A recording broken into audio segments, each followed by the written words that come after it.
Hey guys, welcome back to the channel. This is a story about what if Naruto was Pokemon champion in Pokemon. Before I start, please support for more amazing content and do consider subscribing to my channel and share this video with your friends. This is written by mahpa and link in description and support writer. Let's start the video. Chapter 1. The world of planet Earth, a world inhabited by humans and the mysterious creatures known as Pokemon. Creatures that live far and wide on land, sea and air on all four corners of the globe. Some known as masters of creations, rulers of areas, guardians of peace and simple residents of the wild. Our story takes place on the continent of Anova. A continent isolated from other regions and the Pokemon that inhabit those regions. It was said that it was founded by a legendary dragon of unparalleled power, but then it split itself into three separate dragons, one of Yin, one of Yang and one of Wugi. The dragons of Yin and Yang joined the heroic brothers of Truth and Ideal, but the dragon of Wugi left and never returned. Centuries passed and Anova became a beautiful and peaceful land like many others in the world. Naruto Namikaze ran through the fields with a happy smile plastered on his face as his hands traced along the top of the flowers and the tall grass, feeling them tickle his hands as they stroked his palm. His golden blonde hair that he inherited from his father shined as the sun hit it, and his violet eyes that he inherited from his mother were flickering all around wildly as he looked at the different sights around him. The 6-year-old wore a blue shirt with a picture of a Charizard on the front, with its wings stretched out with white shorts and sneakers. On his back was a backpack with various necessities. "Come on Excelgar, catch me if you can," he said in a sing-along voice as an Excelgar Pokemon chased after him from behind. The Excelgar had a large pink head reminiscent of a helmet, adorned with green stripes, a black star-like marking or hole on the front, and a swirled shape in the back, with its eyes in a shadowed crevice, giving the appearance of an annoyed pout. The rest of its body consisted of blue, segmented cloth-like tufts, with ribbon-like extensions at the top of its back. The Pokemon eagerly chased after him, making the young boy's laughter be heard all throughout the field.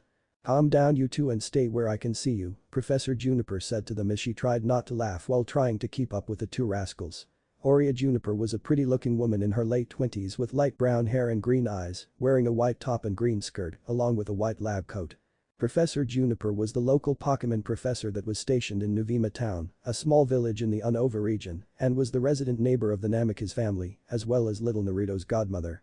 Naruto's father was Minato Namikaze, who said boy physically resembled and was the current champion of the Anova region, who specialized in electric and flying-type Pokemon. There were very few in the world that could go toe-to-toe against the man people dubbed the Yellow Flash. The Namikaze family was one of the greatest Pokemon trainer dynasties in the world that everyone from all regions had heard of. Naruto grandfather Jiraiya Namikaze was one of the world's greatest Pokemon masters, having been nicknamed the White Sage. His grandmother Tsunade Namikaze was one of the world's best Pokemon healers. Aside from his grandparents and father, he also had an aunt and uncle. Cynthia Namikaze was the middle child and only daughter of Jiraiya and Tsunade, as well Minato's younger sister. She, like all the Namikaze before her, became a trainer and was currently the Pokemon champion of the Sinnoh region, bringing even more glory to the Namikaze family. Finally there was Volkner Namikaze, the youngest child who looked near identical to his older brother. Like Minato, he too specialized in electric-type Pokemon and was currently one of the top gym leaders of the Sinnoh region. Naruto's mother was Kushina Uzumaki and was one of the world top coordinators who specialized in water and fire-type Pokemon. She was known throughout the world as one of the few people to have ever won the Kanto, Johto, Hone, Sinnoh and Anova Grand Festivals, as well as being one of the world's most desirable women. When Minato and Kushina got together, the whole world saw what could only be seen as the greatest power couple in Pokemon history, and together they had 5 children, with Naruto being child number 4 and the only son. After a quick jog, she found Naruto and her Excelgar looking up a tree and saw Naruto with a big smile on his face as he pointed towards a small moving figure in the tree. Blocking out the sun with her hand to get a better look, Professor Juniper grinned when she saw a small Snivy resting in one of the tree's branches. The Snivy was a bipedal reptilian Pokemon with a slender build. Most of its body is green with a cream underside. A yellow stripe runs down the length of its back and tail, yellow markings around its large eyes, and finally on the tip of its tail was what looked like a 3-point leaf. "But find Naruto, this is the last one we need," she said, patting his head, getting a smile from the small blonde-haired boy before she looked towards her Pokemon and gave him a nod. Excelgar, knock it out the tree with acid spray and then get it while it's falling with a quick attack. Excelgar nodded and shot out a green spray-like substance towards the small Snivy, quickly engulfing it. They watched the Snivy wake up and writhe around a little before it lost its balance and fell out of the tree. Before it could hit the ground though, Excelgar appeared in front of it and slammed into it and pushed it to the ground. When the Snivy landed on the ground, its eyes were swirls and had a confused look on its face, looking very out of it from the sudden quick attack. Professor Juniper took that moment to reach into her bag and pull out a red and white ball. Throwing the pokeball, it landed on top of the Snivy's head and engulfed it in a red light before the red light shot into the pokeball. The trio stood and watched as the pokeball shook on the ground for a couple of seconds before a small bleep could be heard, indicating that the catch was successful. "Yay," Naruto said, putting his hands in the air as Juniper high-fived him before he turned around and high-fived Excelgar. Walking forward, Professor Juniper picked up the newly caught Pokemon and placed him in her bag where 8 other Pokeballs and lay each with a fire, grass or water symbol on the front. She placed a small grass symbol on the Snivy's Pokeball before placing it with the rest. "Is that all of them, Auntie?" Naruto asked as Juniper nodded and patted his head. "Yes, that's all of them. 9 starter Pokemon for 9 future trainers. Since it's almost time for new trainers to begin their journey, I thought it was time to catch them. Can I have one for my birthday?" He asked with a puppy dog look on his face, hoping to persuade his godmother. Though all he got was a grin and a little flick on the nose. "Nice try," she making Naruto pout. Naruto's birthday was the next day and was when his parents and sisters were scheduled to come back home. He was very excited. His older sisters Mito, Elisa and Skyla were triplets and had begun their Pokemon journey little over a year ago together. The 3 nearly 13-year-old girls were in every sense the apple of their parents' eyes, and recently Minato and Kushina had gone to visit them after the girls recently participated in some exhibition matches in the battle frontier. His uncle Volkner had apparently joined to watch and give his support. During the summer of their first year, they had managed to get into the Sinnoh Pokemon League after collecting the 8 necessary badges. The 3 newbies, they had done very well with Skyla and Elisa, making it to the quarterfinals, while Mito made it to the semifinals before being defeated. Their first-time performances, as well as being the daughters of a current champion and top coordinator, had gained them a lot of fame and notoriety. Mito, who looked a lot like their mother, was the oldest of the triplets and was a carbon copy of their mother with a fiery personality to match. She specialized in fire Pokemon, which she also took after their mother and dreamed to be the best fire Pokemon trainer in the world. Elisa, the middle triplet, took more after their father with blonde hair that she always kept short enough to touch her chin and was the most girly of the group, being very into fashion and the latest trends. Her Pokemon type also took after her father and dreamed of being one of the top electric-type Pokemon trainers in the world just like him. Then there was Skyla, the youngest of the trio, who looked like Kushina as well, but had tanned skin like Mito and her father, and her red hair was darker than her mother and sisters. Like her sisters, she also had a passion, except hers lies with flying-type Pokemon and to one day become the top trainer of flying-type Pokemon, which made her different since she didn't take after her parents' favorite type, but nevertheless she was loved by them just as much as her sisters. The 3 girls were going to grow up to be incredibly beautiful. She knew that the moment their bodies began to mature and the boys began to take notice, all 3 would be as stunning as their mother one day. And when it came to Naruto, the 3 girls adored their little brother and had been that way ever since he was born. They were very protective over him and would find any reason to cuddle him whenever they could. Not that he minded most of time, since he loved his sisters with all his heart. Though with the girls being who they were, Minato and Kushina's attention was normally planted in their direction and it caused them to be in the spotlight almost all the time, while Naruto sort of got pushed into the shadows. Juniper loved her 2 friends very dearly, but she knew that the girls were always the main priority, while Naruto tended to come second, especially with Minato, since the 3 girls were big-time daddy's little girls. Although she knew that it wasn't because they didn't love Naruto, he didn't receive as much attention as his sisters.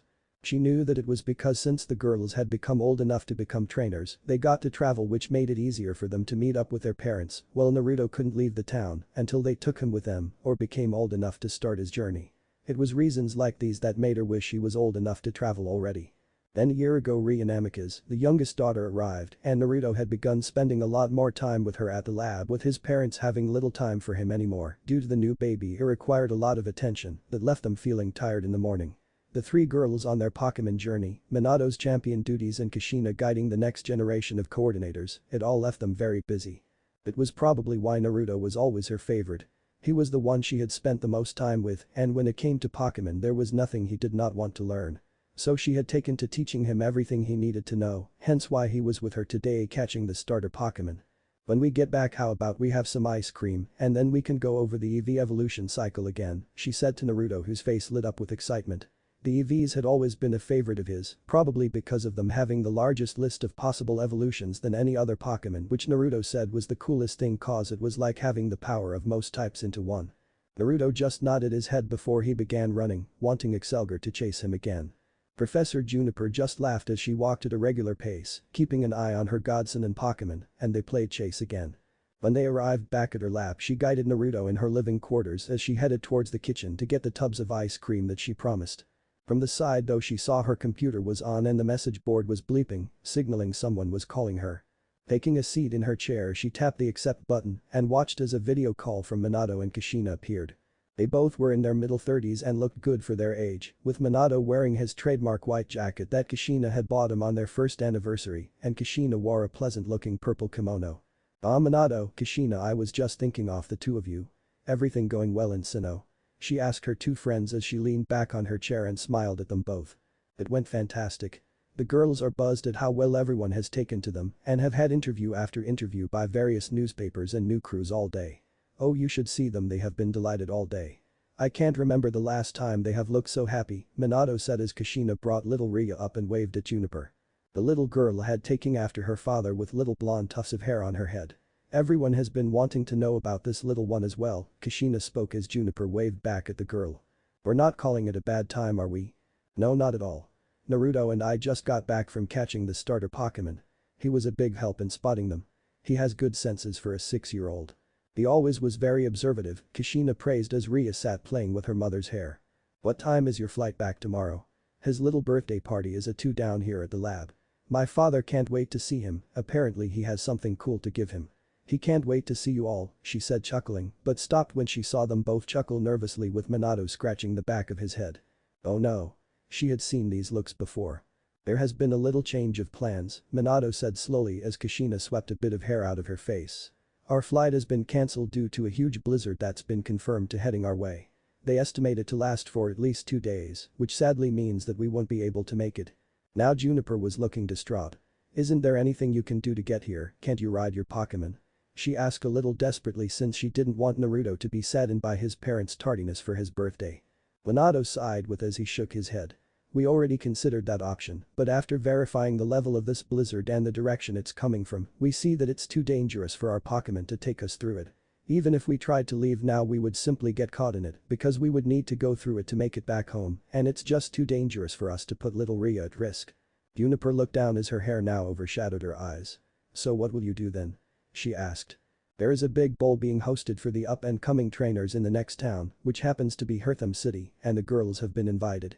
It's a big-time thing that could really get the girls' name out there and further their fame in the Pokemon world," Minato said as Ria pulled on his jacket. "Minato and I have also been asked by the Sinnoh Pokemon League to give special demonstrations with our Pokemon. We originally declined, but with this blizzard heading for us, we've decided to take them on their offer. Unfortunately, it means staying in Sinnoh at least another WEEKA circumflex euros. We won't be there for Naruto's birthday." The two parents gulped and looked at the screen after having diverted their eyes.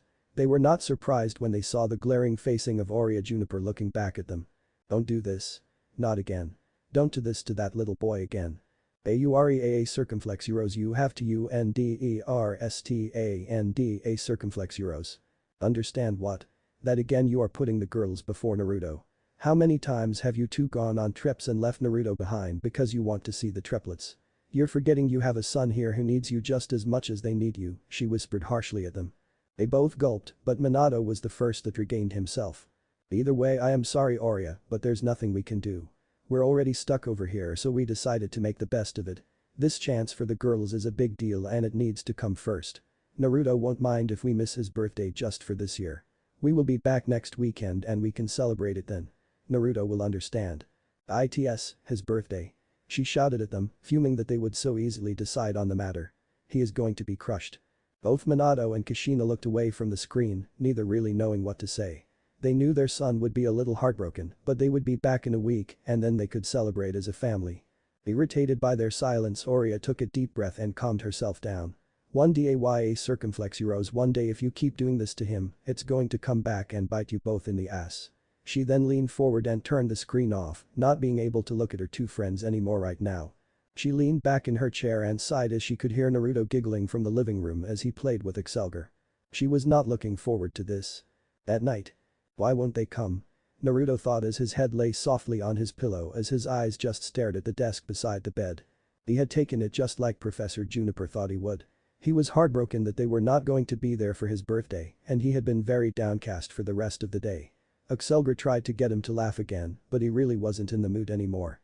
Did I do something wrong? Was I bad? I don't think I did anything. He wondered that thought but knew deep down it was because of his sisters again. He might only be 6 years old, but even he could see that when it came to his 3 older sisters, nothing else really mattered. Not even him. Not being able to fall to sleep, he sat up from his bed and looked out the window. He peered up at the moon in the sky, which was full, and just placed his head in his hands. He loved his family, but he felt very let down by them today, especially with his parents. He had wanted to go with them to see his big sisters, but instead told him he would be staying with his auntie while they were gone, which he didn't mind since he loved his auntie. But at least he got to see his friend Bianca, and funny Grandpa Cedric, as he called him, would also be visiting, which he was happy about. He always liked his aunt's father. He was very odd but very funny. His eyes drooped down as sleep was about to take him again, but before his eyes could completely shut, he saw a small shadowed figure appear under the gaze of the moon before he watched it fall to the ground and into the small forest on the lab's estate. His curiosity getting the better of him, he jumped away from the window, put his slipper and little robe on and left his room. He crept past his aunt's room, tiptoed down the stairs and opened up the back door and headed towards the spot where the figure landed. Quickly making his way through the forest, he could hear the nighttime Pokemon making themselves known with their calls and could hear them scurrying across the tops of the trees.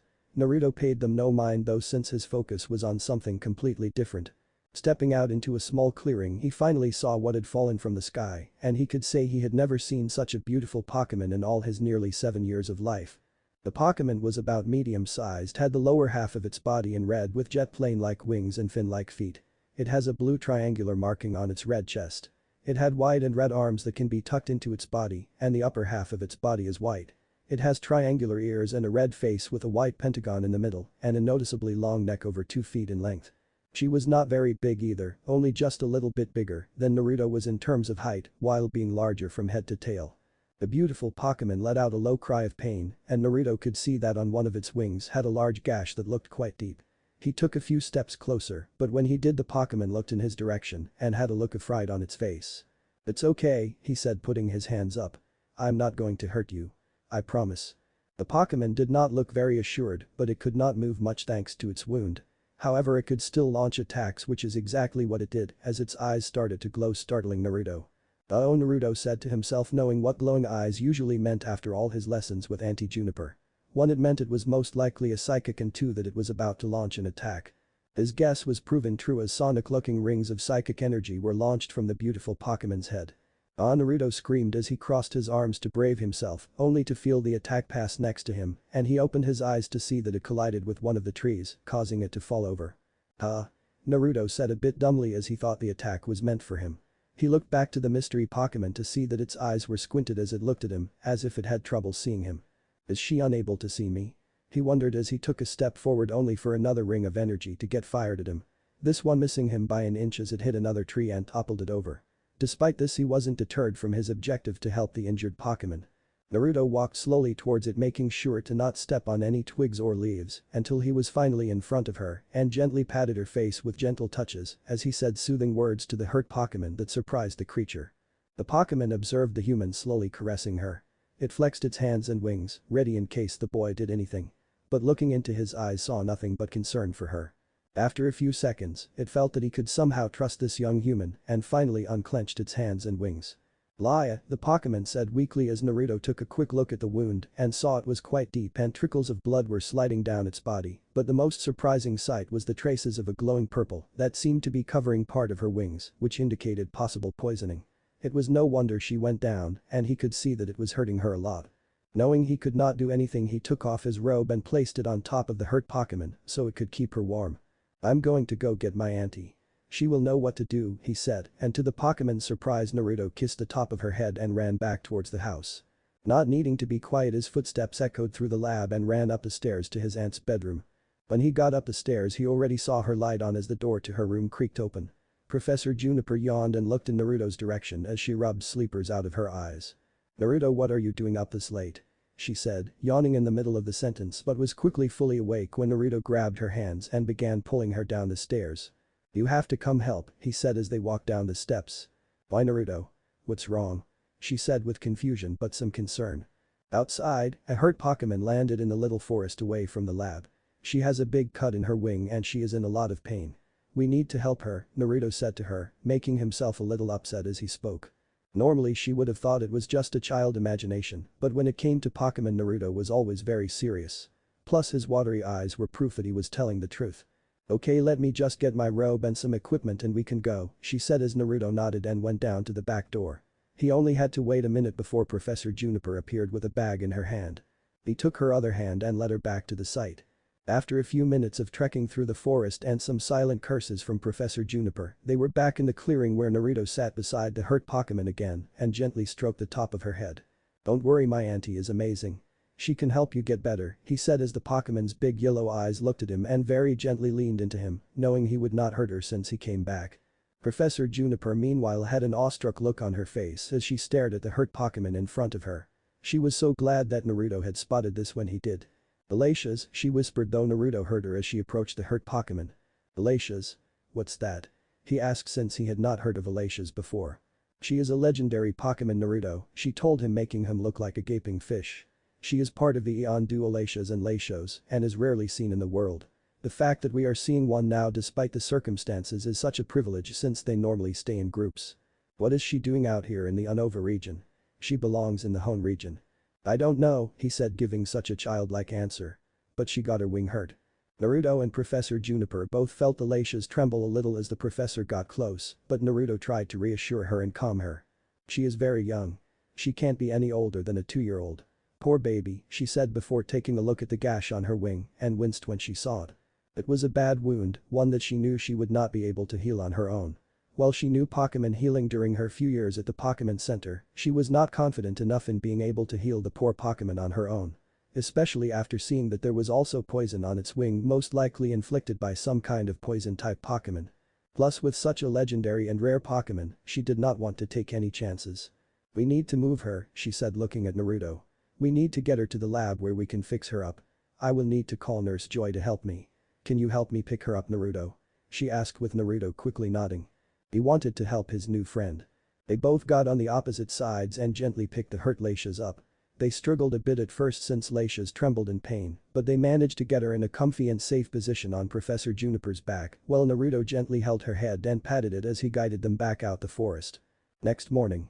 Naruto rubbed his eyes, ridding the sleepers from them as he recalled the events of last night. After getting the Latias into his aunt's lab, Professor Juniper quickly called the local Nurse Joy, who arrived in a record 5 minutes. When it came to Pokemon there was nothing more important when it came to a member of the Joy family. The two women quickly got to work on the Latias and spent about 2 hours healing the poor Pokemon in one of the sterilized labs and made sure the poor Pokemon was in a gentle sleep as they fixed her up.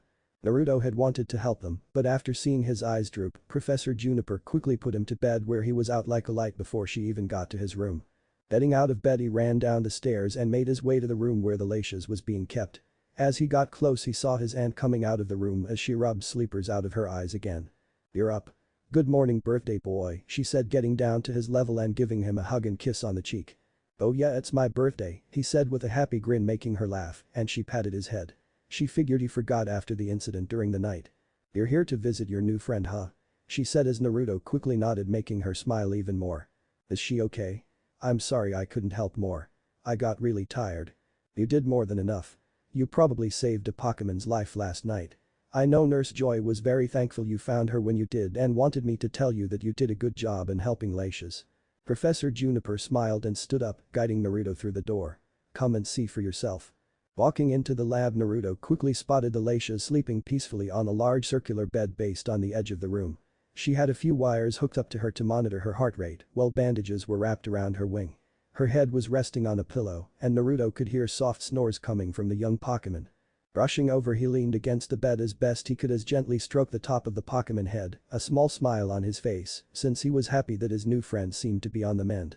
She will need to take it easy for the next 2 weeks, but with some hyper potions, berries and lots of rest, she should be back to normal.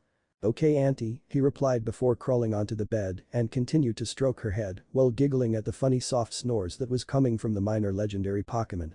From the door Professor Juniper leaned against the door and smiled as she watched as her godson stayed beside the injured Latias before she went to go make his birthday breakfast. Later on that day. Naruto grabbed some wrapping paper that laid on the ground and threw it into a black bag. He was helping Professor Juniper pack away and clean up the small mess that was made from Naruto's little birthday get-together. It had only been a small affair with Cedric Juniper visiting along with Naruto's friend Bianca. Bianca was a girl his age that he had known for as long as he could remember and lived just up the street from them. Her father was an old friend of his mom's who could be a little overprotective when it came to his daughter. The two children had spent the day playing with the Pokémon that resided at the lab or resided outside. Since there were no harmful Pokémon in the area, the two were happily playing with a little delightful Pokémon that enjoyed their presence. After a trek through the forest for a few hours with Cedric, Ori and Bianca, they managed to see a large scoloped that Cedric had noticed on the way there and knew the two children would have loved to see it. Then afterwards they had cake and party food before they moved on to his presence. From Bianca he got a book on the various types of berries that could be found throughout Anova, along with a few of said berries that she had collected with her father. From Cedric he got a top-of-the-line pair of binoculars and camera that he could use to spot Pokémon and take pictures of said Pokémon. Since according to Cedric Naruto had the mind of a future Pokémon professor, he wanted to help guide the young boy to a great and noble profession. His grandparents, who were away on a cruise around the Orange Islands, had sent him an old fossil they found during an excavation they witnessed on the beach of Myken Island. They apologized for not being there but wished him a happy birthday and that they would see him soon. His aunt Cynthia sent him a tiny figurine of a Glaceon made completely out of glass. She had gotten it from a small town from Sunburst Town, which had a legend about an onyx made of crystal. She wrote her search came up empty, but hoped he liked the gift. From his uncle Volkner he received a Pokémon flute. He wasn't sure why he was given a flute until Professor Juniper explained that it helped in waking up Pokémon. It was a handy gift for the future. His favorite present though was from his aunt, which included a book on the various legendary Pokémon throughout the world, with what detailed descriptions they had on said Pokémon.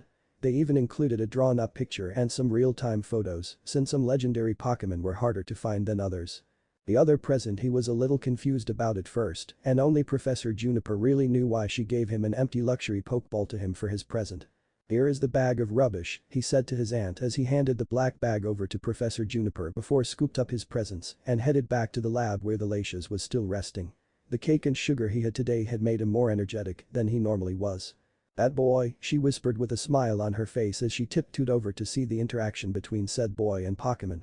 Running in he saw that the Lacius was awake and had its head lifted slightly in the air.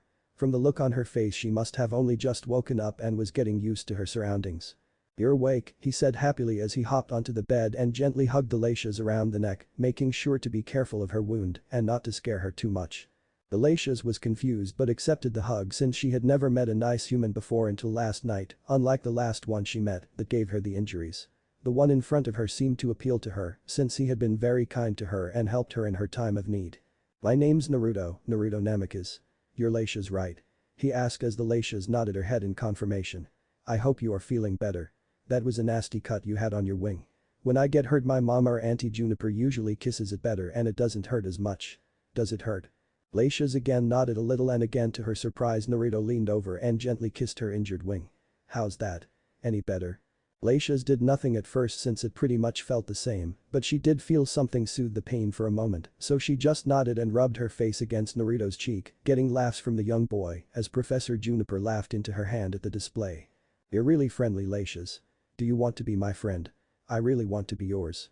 "Lie," was the response he got back as she continued to nuzzle into him, making him laugh again. "I take that as a yes," he giggled before he rummaged around in his pocket and pulled out two little berries that were colored red and yellow. Lacius leaned down and sniffed the berries with her nose. "The book says these are lepa berries and that they help restore health. I got some from my friend Bianca since it's my birthday today. If you want you can have them since they could help with your wound. I don't mind." Lacius sniffed the berries for a few more seconds before she took one in her mouth, chewed it and swallowed. From the happy look on her face he guessed she liked it, so he offered her the second one which she happily took. "Lie," she called out again as she nuzzled into Naruto who happily accepted and hugged back. Smiling and happy that his new friend seemed to like him so much he got out his book on legendary Pokémon and placed it in front of them. "You want to read my new book with me?" he asked and saw Lacius nod her head. Lying on his front and beside Lacius and he sprawled the book out and the two new friends leaned down to look at the contents while Professor Juniper watched in awe at how quickly the Lacius accepted Naruto, not that she should really be surprised. Gently closing the door she left the two new friends to it while she went to make a call. 1 week later. Professor Juniper stood at the front of the lab with her hands in her pockets as she watched as a fancy car pulled into her drive and its passengers stepped out of the car. From the front Minato Namikaze and Kushina Namikaze stepped out of it whilst from the back Mito, Elisa and Skyla all stepped out as their mother took Ria out of her seat. The three girls looked a little older than they normally did and had an air of confidence around them. All three were wearing matching jeans whilst Mito wore a red top, Elisa yellow top and Skyla blue top. The family of six walked forward and Minato and Kushina nervously said their hellos to their longtime friend, which was understandable given their last conversation. He's at the back of the lab. Know that he was very broken up about none of you being there for this birthday, she said with the parents wincing and the girls all looking apologetic. Just be glad he has a big heart. Come on, let's go see our little brother, Skyla said joyfully as the three girls ran inside to see their beloved little brother, whilst the adults and Rhea walked at a gentle pace behind them. Since it had been well over a year since they had seen him, they were all anxious to see their baby brother. The trio had missed him very much and were a little ashamed that they could not have been there for his birthday, despite how much they wanted to. But they were intent on making it up to him with the gifts they got him from their travels. Reaching the back door, the trio quickly heard their brother's laughter coming from the back and became curious over what he was laughing at. Walking outside, they all stopped in their tracks and let their jaws hit the ground when they saw Naruto playing with a young Laishes who was tickling his stomach with her nose. "Girls, what's with the looks?" Minato asked before he and Kushina noticed it as well and had similar looks on their face, while Rhea happily clapped her hands. "Laishes." The family members all said aloud, not believing that their son was playing with one of the legendary Eon duo of the Hone region. From the side, Professor Juniper had a big grin on her face. She had been waiting to see this moment for the entire week and quickly slipped out a camera from her pocket and took a picture of the gobsmacked looks on their faces.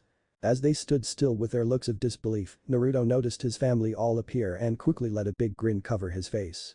He ran up to them and stopped a few meters in front of them with Laishes hovering behind him, now with fresh bandages on her wing.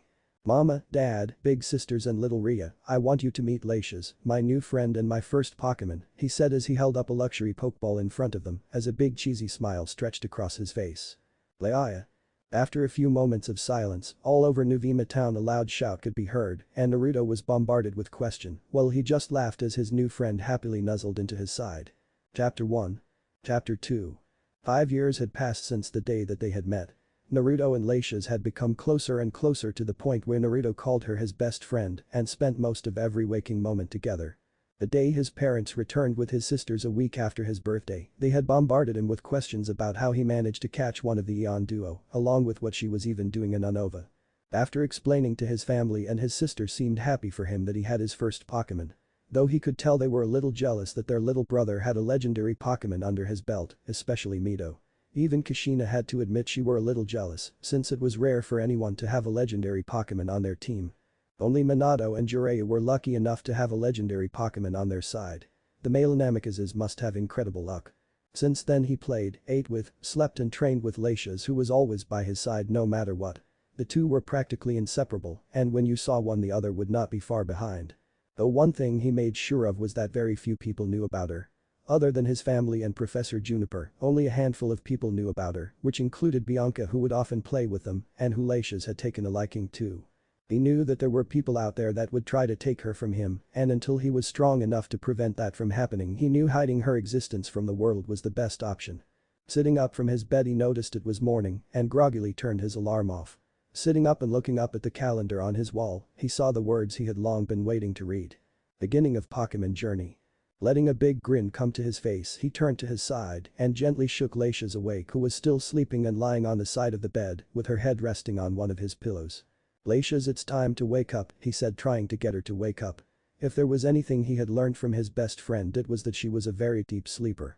Probably because she used to live in the wild and therefore didn't exactly need to get up early for the day's events like he had to today. Outing, he picked up his pillow and gave her a light whap on the head with it. The result was instantaneous as her eyes shot open and began looking around her surroundings to see what just hit her. When she turned to the side and saw Naruto grinning at her, cheeks puffed out in annoyance and began poking him in the chest with her nose. "Hey, you're the one who didn't wake up," he said, laughing before hugging Laishes, making the annoyed look on her face disappear and letting the happy smile he was used to take over. "Guess what day it is, Laishes? It's the day we finally start our Pokemon journey. Are you ready to go down this road with me?" he asked. "Leia," she responded back happily as she nodded her head, rapidly giving him his answer. Grinning, he pulled out a bowl from under his bed and took out some dragon Pokemon food that he kept in his drawer since they were Laishes' favorite. After acquiring Laishes as his first Pokemon and learning she was a dragon-type Pokemon, he had taken to learning everything there was to know about dragon Pokemon, along with all the legends and information there was about the Eon duo. So during one of the many times where he stayed with Professor Juniper when his parents were out of town, she took him to the Johto region where he met with the leading dragon expert in that region, old friend of Professor Juniper's and his mother's cousin, Claire Uzumaki. The gym leader of Blackthorn Gym had been more than happy to teach her cousin's son about dragon-type Pokémon and was always happy to see someone from the next generation of Pokémon trainers was taking an interest in the dragon type. Thanks to Claire and her teaching, he learned the best way to care for Lacia's, the right kind of food for her, her favorite kind of habitats etc. Plus if he ever had any more dragon-type Pokémon which he hoped he would, then her teachings would be invaluable. "Enjoy breakfast, Lacia's, I need to go shower," he told her as she dug into her breakfast. Getting out of bed he hustled over to his bathroom. 30 minutes later Naruto stood outside his family home with his equipment tucked away in his bag that was slung over his shoulder. He locked the front door since he was the only one currently home. He wore a white shirt with orange on the side while wearing black bottoms and sneakers. Around his neck on a silver chain was Lacia's Pokeball that he always kept on him at all times. "I won't be back here in a while. Get a good look, Lacia's." Lacia's floated beside him as she watched him lock up before Naruto turned around and began jogging towards Professor Juniper's estate, with Lacia's happily flying beside him. Since there were very few houses in the part of Nuvema town that they lived in, he saw no reason to put Lacia's in her Pokeball. A minute later he turned up at the lab and casually walked in like he had done on multiple occasions. "Auntie, I'm here," he called out just as a blonde blur barreled into him, making him roll his eyes, but smile nonetheless. He then picked the blonde blur up and swung her around, getting laughs in response. "Hey Bianca," he said as his childhood friend Bianca stood in front of him fixing her green hat and giving him a warm smile. She wore her usual white top with an orange blouse over it with white bottoms and sneakers. "Hi Naru." "Hi Lacia's," she said as the Lacia's nuzzled into Bianca, happy to see her female friend. She had been his friend for as long as he could remember and depended a lot on her friendship. Though she was awfully clumsy and hasty, she was genuinely good-hearted and cares deeply for Pokémon, something that put a gold star by her name as far as he was concerned. Bianca had the dream of becoming great Pokémon researcher, just like Professor Juniper though, while Naruto had his goal of becoming a Pokémon master.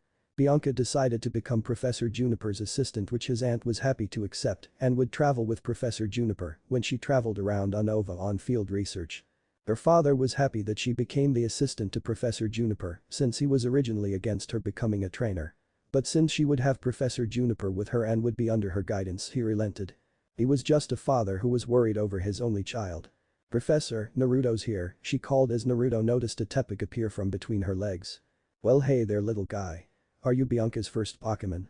he asked and got an oink in response from the tiny Pokémon. It was primarily orange with black and yellow markings. It has ovular eyes, a ruddy pink nose, and a thick stripe of yellow over its snout. The upper portion of its head is black and its long pointed ears were positioned closely together on the top of its head. It had short legs with black front feet and a black band covers its lower back and rear. Its curly tail is tipped with a ruddy pink sphere. Bianca said, picking up the little Pokémon in her arms as it settled comfortably. "Professor Juniper said since you were not taking a starter Pokémon from Anova that I could have this little guy instead. I couldn't say no." The little Pokémon said in delight as Bianca rubbed her cheek against his, making them both laugh. They both then heard footsteps from behind them and both saw Professor Juniper walking towards them with a few objects in her hands. "Are you all set, Naruto? This is it. The big day," she said as Naruto nodded his head rapidly. "As ready as I'll ever be."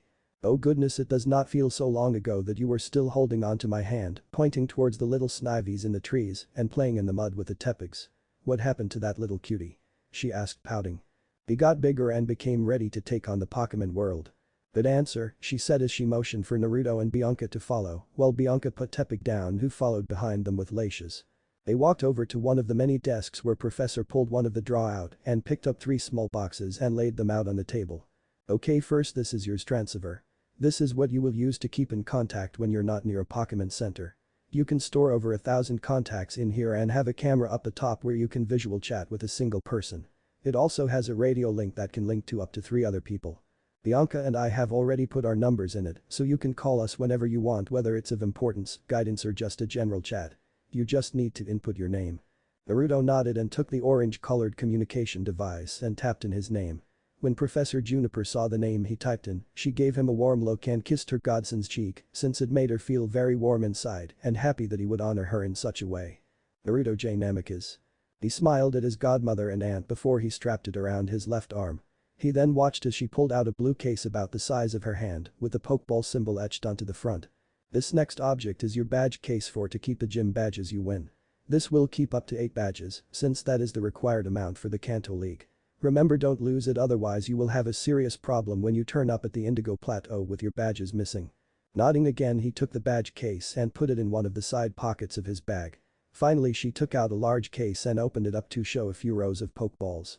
These 6 are your standard Pokeballs, which you already know about, while the rest of different variations.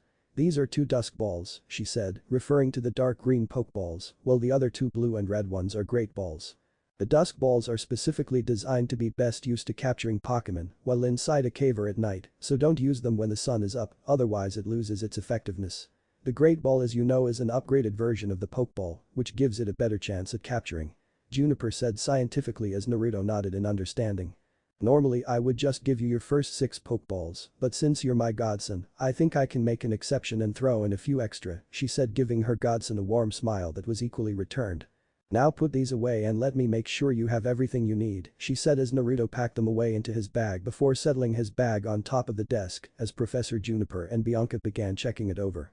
Thanks to sealing capsules that stored big items inside thumb-sized capsules, it allowed a trainer to carry a lot more equipment with them, along with items from home like bicycles, big camping gear, fishing rods, etc. He only had 4 capsules that he really needed. One was the camping capsule that contained his camping gear like a tent, pillow, sleeping bag, etc. Another had a shirt symbol which contained his clothes, which were about 7 shirts, shorts, pants, underwear, a waterproof jacket and a second set of shoes. So far so good, Professor Juniper said, nodding her head, thankful he had been sensible in the amount he was taking and that he was using sealing capsules. The third was food, which was mostly tinned food, since any other type of food would go off, along with bottles of water that he could easily stock up on with each town or city he visited. Along with the human food was Leisha's dragon food, along with regular Pokémon food bags. The final capsule had a red cross on it, indicating it was his healing supplies for his Pokémon. Checking inside, Naruto had 5 potions, 3 super potions and 1 hyper potion neatly stacked together, along with a few rolls of bandages, various berries and a small tub of healing antiseptic cream. Then on the side were a few human medicines just in case for him. Since Professor Juniper had some healing knowledge, she made sure to pass it to Naruto and Bianca. Plus, having a grandmother who was literally the best poke medic in the world also came in handy. Nodding in satisfaction, she sealed them back up and placed them back in the bags. She gave him a smile in satisfaction. Very good, you have all you need from this end. All you need now is, once you get to Kanto, to head to Pallet Town to see Professor Oak. Right, remind me again what I am picking up, he asked, giving her a nervous smile as he scratched the back of his head.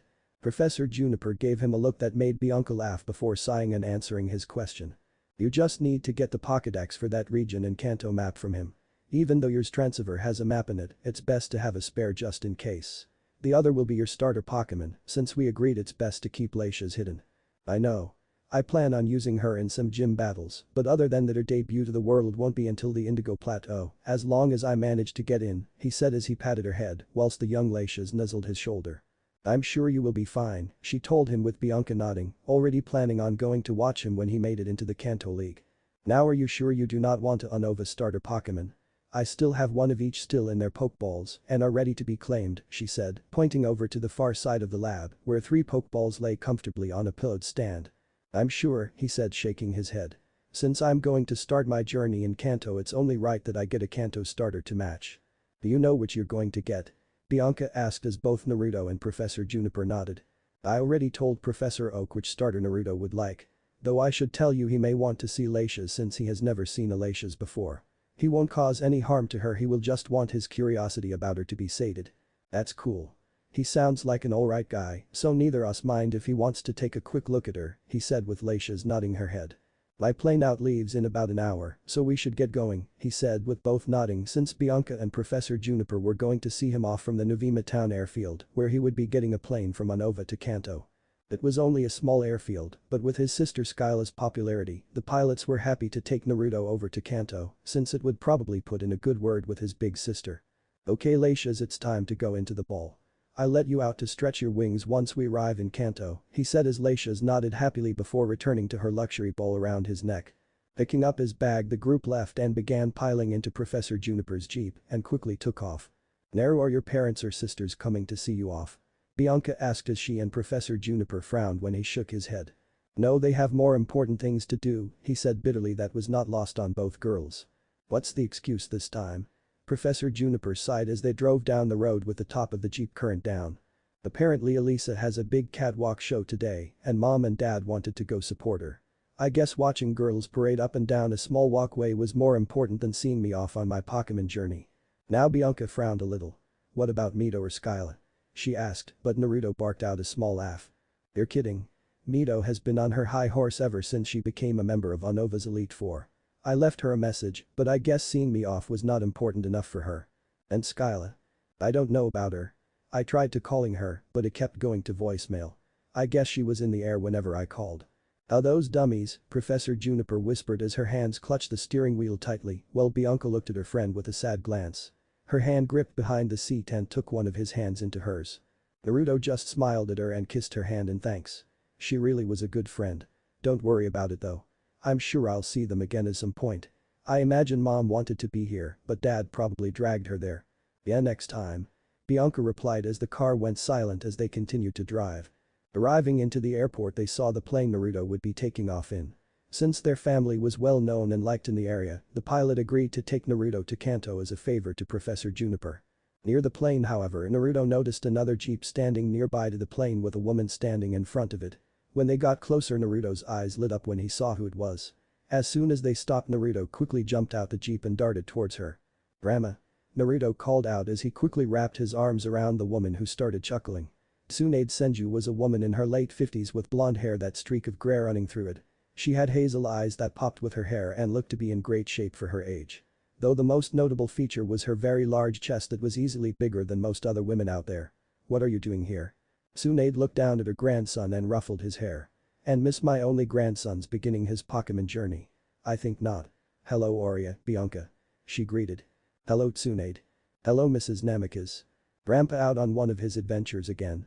Naruto asked as his grandmother sighed and nodded her head. You know what he is like. The moment he hears anything about a legendary sighting he is gone. This time I got a note left on the fridge. What one did he hear about this time? Naruto asked since Jiraiya's adventures were the thing of much fun and laughter. Well he supposedly heard there was a Rayquaza sighting down in Evergrande City. Why he thinks it will appear there of all places in Beyond Me, but that's your grandfather for you. Tsunade looked around the landing strip with a frown on her face. Where's everyone else? Busy. Elisa has a catwalk this weekend so mom and dad are there with Ria. Skyla and Mito is your guess. Tsunade didn't look overly impressed, but she would let it go for the time being. Well I'm sure they would have loved to have been here to see you off. Your mother gave me their numbers to give to you so you could contact them. I know. I just wish they were here. Naruto added trying to shrug it off and smiled as his grandmother kissed his forehead. Well I'll make sure to tell them all about this. They will want to know you got off okay. Tsunade told him before she went to the jeep and pulled out a gift for Naruto who was staring at it with glee. Tsunade grinned and handed it to him. It's from both your grandfather and I know he sends his love. Naruto grinned as he opened the gift and removed the lid from the box. Inside he was surprised to find a Pokeball sitting there in the middle of the box on top of some new clothes. The Pokeball was purple with a golden M on the front of it. Naruto, Bianca and Professor Juniper all gasped when they saw the Pokeball. No way. Is THATA Circumflex Euros? A Master Ball? Yes it is. How did you get one? Those are mega money and are so difficult to get a hold of. Bianca asked. It was the Pokeball that could catch any Pokeball. Only the Pokemon Masters had a Master Ball. I have some shares in Silph Co. Let's just say thanks to my work with the Pokemon healthcare system, if I want something like a Master Ball, then Silph Company will give me one. Badass grandma. Naruto said with Professor Juniper and Bianca nodding in agreement. Naruto went to grab it, but Tsunade grabbed it first. She held it out in front of him and looked at him sternly. Before I give you this there are some rules you need to follow. She told him and Naruto quickly paid attention. You show no one you have this. There are a lot of people who would love to get their hands on one of these. Naruto quickly nodded his head. He was eager to hold the Master Ball. Second, you don't use this on just any Pokemon. If you see a Pokemon you really feel would be a great asset to your team and is special and unique, then you can use it. Another legendary would be rather impressive since your father and grandfather only have one. And third, you keep this on your person at all times. You don't leave it anywhere unattended and you don't let anyone other than yourself hold it. Are we clear? Crystal Grandma. Naruto responded as Tsunade waved the Master Ball in front of him teasingly before giving it to him. His face lit up like a kid on Christmas morning. Don't forget the clothes in there too. Those are from your grandfather. He says a Namikaze man need to look cool and stylish. Tsunade told him as they looked into the box to see a pile of white and black shirts and shorts with red on some and orange going across them in a diagonal line on another. Naruto let a big grin appear on his face before Tsunade asked the pilot to take a picture of this moment. As the picture was taken, she got out her own transceiver and added the numbers to his own, as well as take his number. Once finished, Naruto said his goodbyes and prepared to leave. In the air. Naruto sat on the opposite side of the pilot as he looked down at the ocean as they crossed over towards the Kanto region. He had said his goodbyes and got a little tearful once Bianca and Professor Juniper started bawling their eyes out. After a good 5-minute hugging both of them and after they wished him well and made one last check to make sure he had everything, he was escorted to the plane he would be traveling in by the pilot and took off into the air shortly afterwards. As they soared across the sky, his thoughts turned to his family. This was another moment in his life that his family had missed simply because the girls came first and Naruto had argued with them a few times over it. Though the main one was when they wanted Naruto to show off his Leishes to the world, since it was quite an achievement for one so young to catch a rare Pokemon like Leishes. But Naruto refused since he agreed with Professor Juniper that she should lay low. Sometimes he thought their fame to the Pokemon world was just too much to deal with. His parents were either away on business trips or with the girls, while Naruto would be left with Professor Juniper.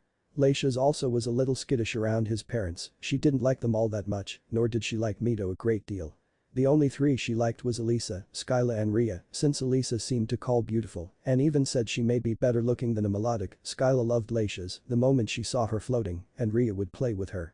He loved his parents and they did try to make time for him, but their duties as well as the girls always seemed to get into the way of any private time with his parents. It wasn't easy being the only son. The fact that they tried to make time for him stopped him from having any anger over them. Maybe in the future and with his older sister now with their own lives and careers, Kushina and Minato would be able to make more time for him. In the last few years his older sisters had elevated themselves to stardom like he knew they would and all three became well-respected trainers. Skyla and Elisa became gym leaders, focusing on their respective Pokemon types, while Mito became a member of the Elite Four after defeating and replacing a trainer called Grimsley. Since then his sisters' attention was solely on their work as well as their other passions. Skyla became a pilot, Elisa became a famous model, and Mito became a dancer. All three became stars in their respective professions as well. His uncle Volkner and Aunt Cynthia were able to stop by from time to time as well, though it was not often. They too had their own lives and duties, but he was thankful for the time he had with them. He was very close to Cynthia who had given him a few trainer tips for when he built his own team of Pokemon. To put it simply, he had a Pokemon champion for a father, a top coordinator for a mother, 2 gym leaders and an Elite Four member for sisters, Pokemon champion for an aunt, gym leader for an uncle, a former champion from his grandfather, and the top Pokemon medic in the world for a grandmother. The bar had been raised high and the shadow was enormous, but Naruto would somehow surpass it. As he looked down at the ocean he felt the pilot nudge his arm and saw he was pointing out the window from Naruto's side. With a confused look he looked over through his window and couldn't help but let a smile appear on his face when he saw his sister Skyla flying beside the plane on with her own smaller plane and flying next to her was her large braviary. He saw her look over and motioned for him to look down at his transceiver. Nodding he looked down and saw a message suddenly bleep on the screen. Tapping the button, a message came up from Skyla. Good luck on your Pokemon journey and I hope you catch lots of flying type Pokemon. I know you will do great. I will be waiting for your challenge in Anova and I look forward to the day you can battle me evenly. Love you always, your big sister Skyla XX. P.S. Add my contact number so I can call you whenever I want. Naruto let a big smile appear on his face as he clicked the accept button and accepted Skyla as a contact. He turned back to look at his big sister and mouthed thank you to her. Seemingly knowing what he said she gave him a warm smile and then she blew him a large kiss and gave him a salute before she took out a bag and gave it to Braviary who flew ahead of the plane Naruto was on before Skyla's plane did a 180 turn and went back to Anova. He waved at her as she left before he turned back to the front, his mood now a bit brighter than before with his big sister wishing him luck. How long until we get to Kanto? He asked the pilot. About 3 hours so you better get comfy, the pilot said as Naruto simply nodded and pulled out the book on legendary Pokemon that he got for his 7th birthday to pass the time. 3 hours later at the landing spot. After the 3 hours in the air the plane eventually landed on a small airstrip a little outside Pallet town, a small town in the southern part of Kanto. Naruto hummed as he stretched his arms after finally getting out of the plane. He felt like he was getting a cramp from being forced to sit and hardly ever get up. Gladly for him the ordeal was over. Now that I'm here I can finally go find Professor Oaks and get my starter Pokemon, Naruto said eagerly. Brave. Naruto jumped in surprise at the startling noise and turned to see Skyla's braviary on the roof of a shed looking at him. "Braviary? You're my sister Skyla's braviary, right?" He questioned to the large bird who nodded before he opened his wings and then flew down in front of Naruto. Naruto wondered what his sister's Pokemon wanted until he looked down and saw a gift bag attached to one of its talons. "Is that for me?" Naruto asked and received a nod before he knelt down to untie it and open it to see that there was his transfer number on it and a little present with a card attached. He took the card and opened it to see a message that said call number before opening present. "That's strange," Naruto said to himself before deciding to comply with the request. So he dialed the mystery number on his transceiver and then waited for a moment before the screen lit up with the person he called. "Hi little brother." A cheerful voice cried out. "Sister Elisa." Naruto said in surprise at seeing his blonde older sister. "Yeah, it's me and I hope you followed my card's request by calling me before opening that little present," she asked with a teasing smile as she spoke. Naruto nodded a little sheepishly. Yeah, I did see," he said while showing the still unopened package that was now revealed to be from her. Seeing this she jumped up and clapped her hands cheerfully like a cheerleader. "Oh great, I was worried you'd ignore what it said for a moment, but I'm glad to see you're still polite." "Thanks I guess, so why did you have me call you?" he asked wondering if she wanted something. Hearing his question Elisa raised an eyebrow before she giggled at her little brother's cluelessness.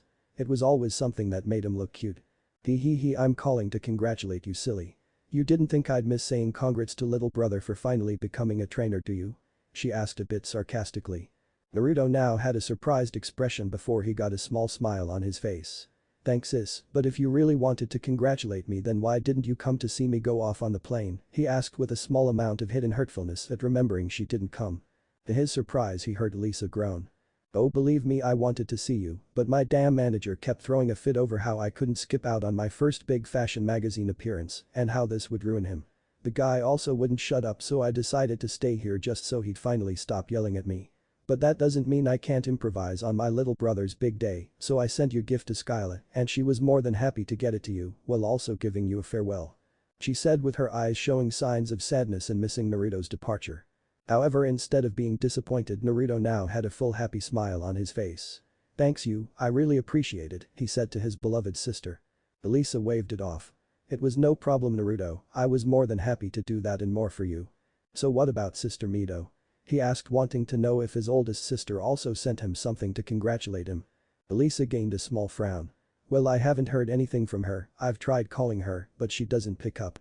It seems she's become pretty busy as an Elite Four member and doesn't have much time for her sisters either."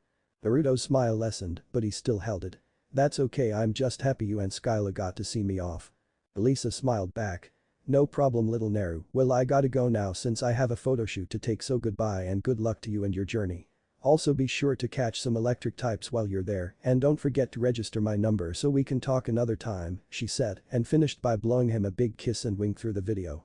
"Hey I'm not little anymore," Naruto said a little annoyed which grew a bit when Elisa just giggled some more. "Love you," she said happily before hanging up and disappearing from the screen. "Love you too," Naruto thought to himself before he turned to see that Braviary had left while he was talking with Elisa, obviously heading back to Skyla. Seeing this he decided to finally open the present Elisa sent him. When he did he smiled at what he saw inside. In the small box was a silver chain necklace with a miniature silver replica of Laisha's with perfectly carved amber crystals for eyes that shined and seemed to glow in the light. Wasting no time he put on the necklace and saw that it was at a perfect length that placed it above his luxury ball necklace without bumping into each other at all. "Thanks you," he said before registering her number and heading back out to find the professor's lab. Pallet Town. The little town was very pretty and the people there were shown to be very friendly. It was about mid-afternoon and the weather had heated up a little. He let Laisha stretch her wings for a good half an hour before he returned her to her pokeball and he made his way through the nice-looking town. He walked for a few minutes before he was someone out front and decided to ask for some assistance. "Excuse me miss," he said as he passed a woman in her mid-30s who was watering her plants outside her house. She turned around and smiled at Naruto. "I'm wondering if you could tell me where Professor Oak lives," he asked as the woman nodded. "Sure it's just up the street about 5 minutes walk from here. You just follow the path straight ahead and you can't miss it. Are you a Pokemon trainer?" "Yes it's my first journey and my professor from Anova told me to see him before I start through Kanto." "Anova? You're a long way from home. You didn't want to start in your home region?" He shook his head. "No Kanto was where I wanted to start since my aunt recommended it to be the best region for those that start out on their first journey." "Well it seems you have planned ahead." My name's Delia Ketchum, my son Ash began his journey just 2 days ago and already made it to Vidian City. If you two meet I hope you can be friends. I would like that, Mrs. Ketchum. Have a good day and thank you for the directions, he said, waving goodbye to her, which he returned.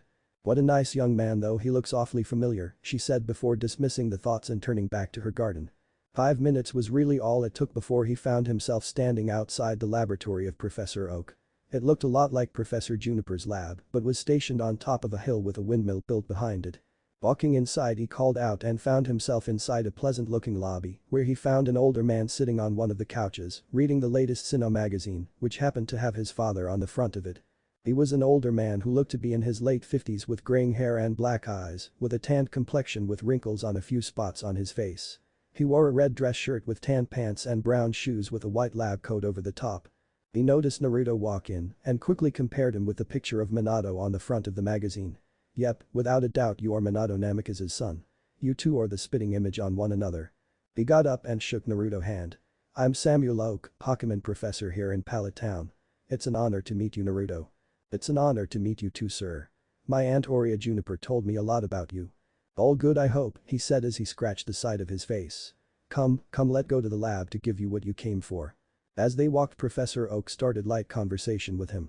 You know, I met your parents on quite a few occasions, though I can't say I know them personally.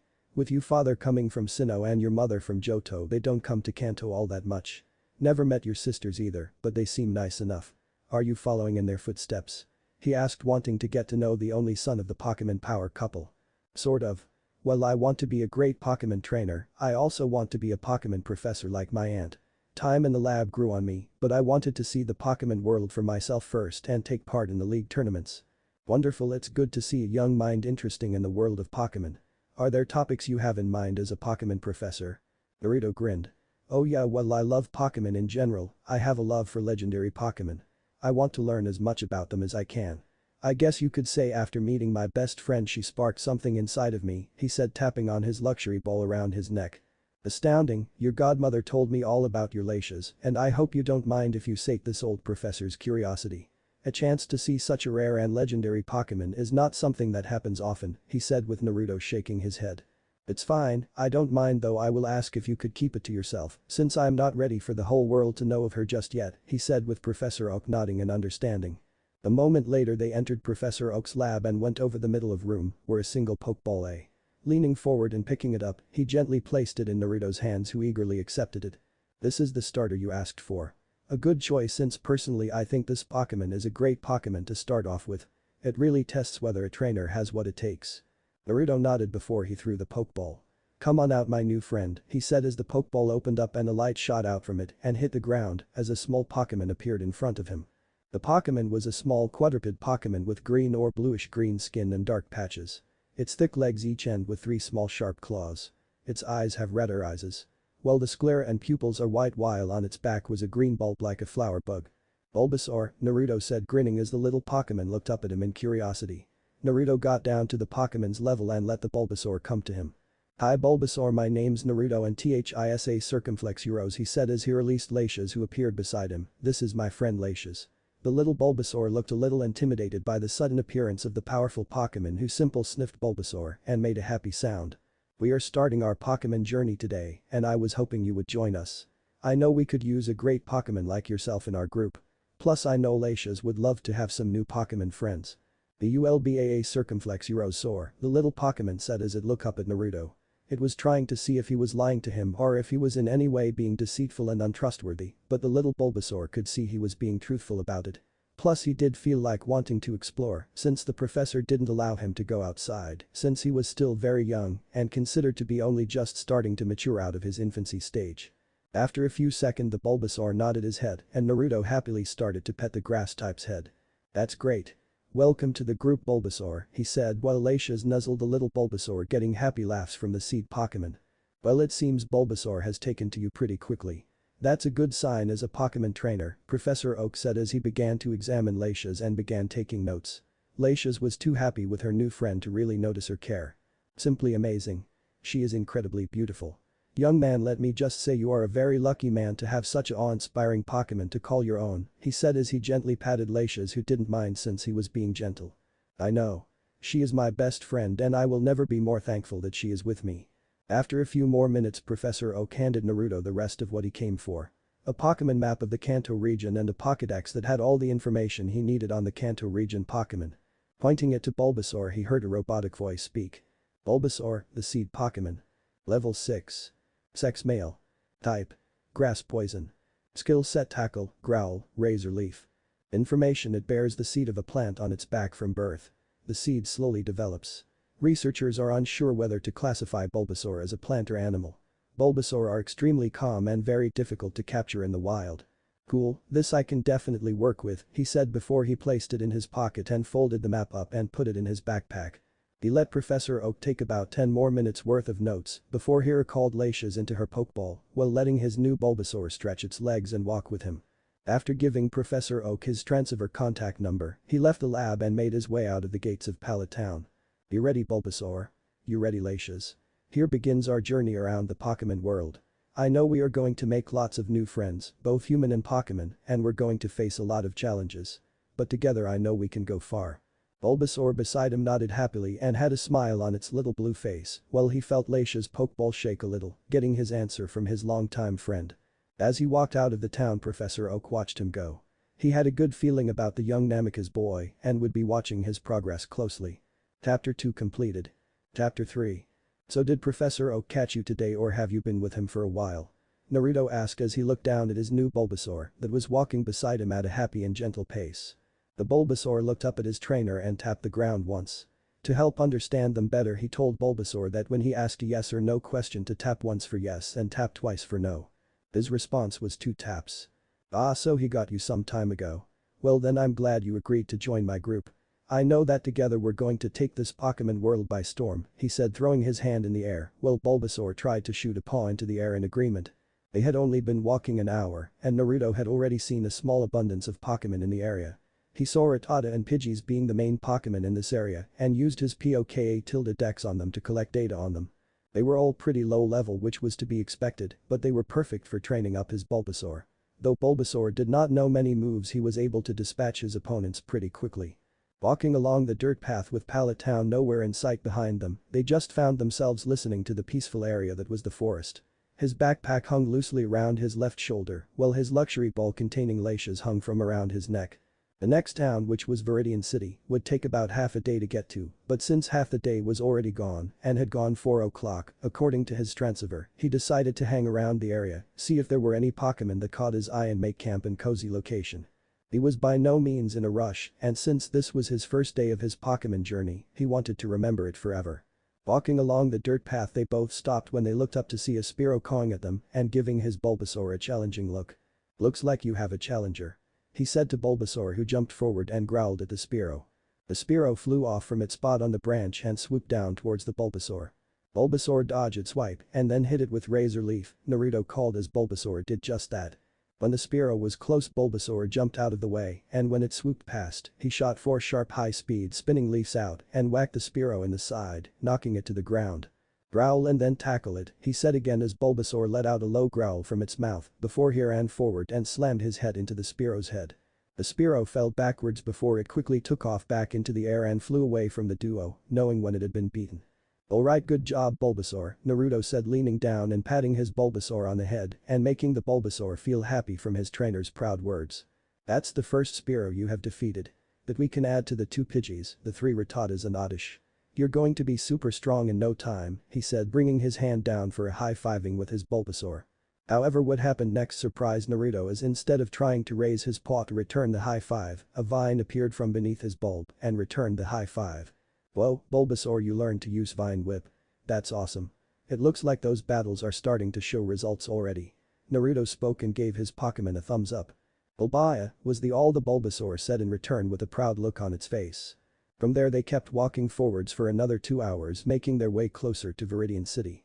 Naruto was surprised that he did not see anyone else on the path, but then again the trainers from Pallet Town had all left a few days before him, so it was not surprising that there was no one around. But then again maybe that was a good thing. He would have plenty of room and time to train up Bulbasaur with the various Pokemon in the area that were looking for a fight. Along the way Bulbasaur fought against multiple Rattatas, Spearows and Pidgeys and won all of the little matches. The wild Pokemon might not have been much of a challenge to Bulbasaur, but every little bit helped. Plus it helped Naruto determine where his Bulbasaur was at in terms of strength. Behind them Pallet town was no longer seen, having been lost in the dense forest. He greeted a few travelers that passed him, but none of them were Pokemon trainers.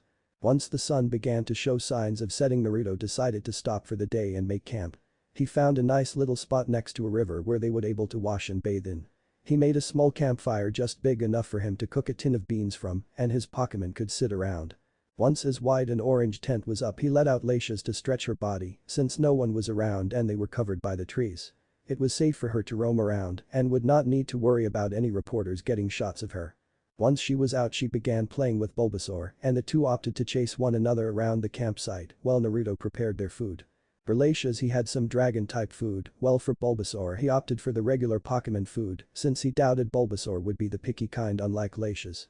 Once she got a taste of her dragon-type food, she didn't want to eat anything other than that. She was such a fussy eater. "Come on, you two, come and get your dinner," he said as the two stopped chasing one another and went to their dinner. Laisha's happily dug into her food, making happy noises coming from her as her cheeks overflowed with her food. Beside her, Bulbasaur took a quick bite out of the Pokemon food and let a satisfied look appear on his face before he began digging into his food. "How is it?" he asked Bulbasaur, who gave him a foot up in response. He guessed it a good sign before he began digging into his own food. They all sat in silence for 5 minutes as they enjoyed their food, listening to the sounds of the forest and the Pokemon that inhabited it. From the side he saw a little family of Rattata sitting together with the mother Rattata, nuzzling her young ones that nuzzled into her. Her tail draped over them and kept them close to her, keeping them warm and secure. He watched as one of the little rat Pokemon yawned before its eyes drooped shut, with the mother never taking her eyes away from her young. Above them he saw a school of Pidgeys take off into the sky as the brilliant colors of orange, red and blue decorated the sky before the night could take over. The flock of Pidgey flew in a V formation as they took off away from the forest and flew towards the wooded hill area back in Pallet town. "It's going to be a good evening.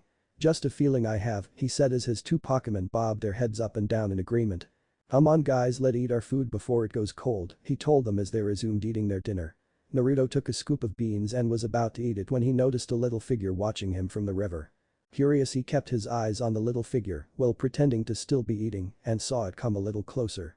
When its whole body was out of the water and hiding behind some tall weeds, he noticed it was a little Poliwag. It resembled a little spherical tadpole with large eyes, a pink mouth, and a long, mostly transparent tail. It had little legs and waddled like it was not used to walking. Its most famous feature was the black and white swirl on its abdomen. "Hey Bulbasaur, Laisha's, we have a guest," he said, getting his two Pokemon's attention. They looked to the side and noticed the little Poliwag spying on them. "Bulbasaur, I want you to grab it with your vines and then bring it forward towards us. Then I want you to tackle it into that tree," he said softly, with Bulbasaur nodding and let its vines creep forward. The little Poliwag was none the wiser as its focus was on the food that the Pokemon was eating. It took a few steps closer and it was then that Bulbasaur struck. The little water Pokemon let out a little yelp as Bulbasaur's vines yanked it forward its spot and brought it closer towards the group with a scared look appearing on its face. Continuing with what his trainer said, Bulbasaur rose forward, letting go off its vines from around Poliwag before his whole body hit the Poliwag and sent it sailing towards a tree. The Pokemon dropped to the ground as little swirls appeared on its face. Taking out a Pokeball from his bag, he threw it at the Poliwag. It connected with the top of its head and the Poliwag was engulfed in a red light and sucked into the Pokeball. Naruto watched as the Pokeball writhed around for a couple of seconds until he heard the familiar ping noise, signaling the Pokemon had been caught. A big smile etched onto his face and he punched the air. "Yes, I caught my first Pokemon," he cried out happily as he patted Bulbasaur's head for his good work. Bulbasaur nodded his head happily before he returned to his food and started munching away again. Naruto walked over and picked up the Pokeball. He knew they would not reach the nearest Pokemon Center until well into tomorrow, depending on how fast they traveled. He took out his medical capsule and let the first aid kit appear beside him. He then threw the Pokeball, and his new Poliwag returned outside with swirls still in its eyes, not having recovered from the attack combo Bulbasaur gave it. He gently picked up the little Pokemon and took out one of his potion sprays. "Here, let me take care of that for you," he said in a soothing tone as the Poliwag managed to regain its senses and watch in curiosity as Naruto sprayed on part of her body where she had been slammed into the tree. The bruising that was beginning to show quickly began to fade thanks to the quick working potion spray, and the little Poliwag had a cheerful look on its face since its back didn't hurt anymore. "Is that better, Poliwag?" he asked and got cheerful chatter from the little Pokemon as it jumped up and down on his lap. "You're an energetic little Poliwag, aren't you?" Now that you're my Pokemon, I am going to help you get big and strong. We will go on lots of adventures, make new friends, and have you evolve into a big bad Poliwrath or Pallet. Does that good?" he asked. Poliwag, the little tadpole Pokemon, said as it nodded its little body. Smiling that his new Pokemon was happy with this arrangement, he took out another bowl from the food capsule and poured some Pokemon food into it, with a little Poliwag now happily munching away with Bulbasaur and Latias also going back to their meal. While they ate their dinner, Naruto pulled out his Pokédex and focused it on his new Pokemon. Poliwag, the tadpole Pokemon. Poliwag are amphibious Pokemon that usually live underwater or on lily pads in rivers or lakes. Because of their lack of arms, they use their tails to carry objects. When their food supply runs low or has been depleted, they will leave their home and search for food and find a new home. It is believed that they can entrance enemies by spinning the swirls on their chests. After getting the information he wanted, he went back to his meal. Despite being a low level, which was evident from how quickly his Bulbasaur had managed to knock it out, he already knew what to work on for the little Poliwag. Since his mother had a Pallet of her own, which she had since it was a Poliwag, he had seen some of her old notes while rummaging through their attic and would take the training she did for her Pokemon onto his own. She showed him a few methods to look after water Pokemon, since water was one of her master types. Her methods were definitely worth listening to, since she had a group of very powerful water Pokemon, which was led by her Blastas. He was sure the exact size of a Blastas, but he was sure her Blastas was bigger than others. Plus her Pallet was no pushover either. Kashina Namikaze may have been a Pokemon coordinator at heart, but she knew how to Pokemon battle too. She was a master in her own right. When it came to water and fire type Pokemon, there was no one who came close to matching her. He had her number, so he knew somewhere down the line he would be making various calls to her if he ever ran into a problem or needed some guidance and tips. Once the night sky set and he lay on the soft grass and looked up at the stars for a few hours as he chatted to his Pokemon that lay beside him. They all took the opportunity to rest after their first day of their Pokemon journey, which already had been exciting. "Lots of stars out tonight, huh, Latias," he said as he patted her head, making the Latias coo in response as she settled her head on his lap. His Bulbasaur and Poliwag sat on each side of him, happy with the warmth they were getting from their new trainer. Once it read 2200 hours on his transceiver, he washed the bowls in the river beside the little camp, put out the fire and entered his tent. He returned Bulbasaur and Poliwag into their Pokeballs for the night, wanting them to get a good rest for the next day. Latias, however, refused since she wanted to sleep next to him again. She didn't mind her Pokeball, but when it came to sleeping she preferred being out of the Pokeball. Naruto had a feeling it was due to them sleeping in the same bed together ever since they first met. They had both grown attached to one another in that sense. Knowing he couldn't say no to his longtime friend, he allowed it, which of course made her happy in response. Taking off his shoes, he slipped into his sleeping bag as Latias yawned beside him and fell asleep the moment her head hit the pillow. Her cute little snores were quickly heard. "Night, Latias," he whispered before closing his eyes and falling into a peaceful sleep, looking forward to the next day. Next day. The moment he woke up, Naruto decided to get the day going by having a little morning training session.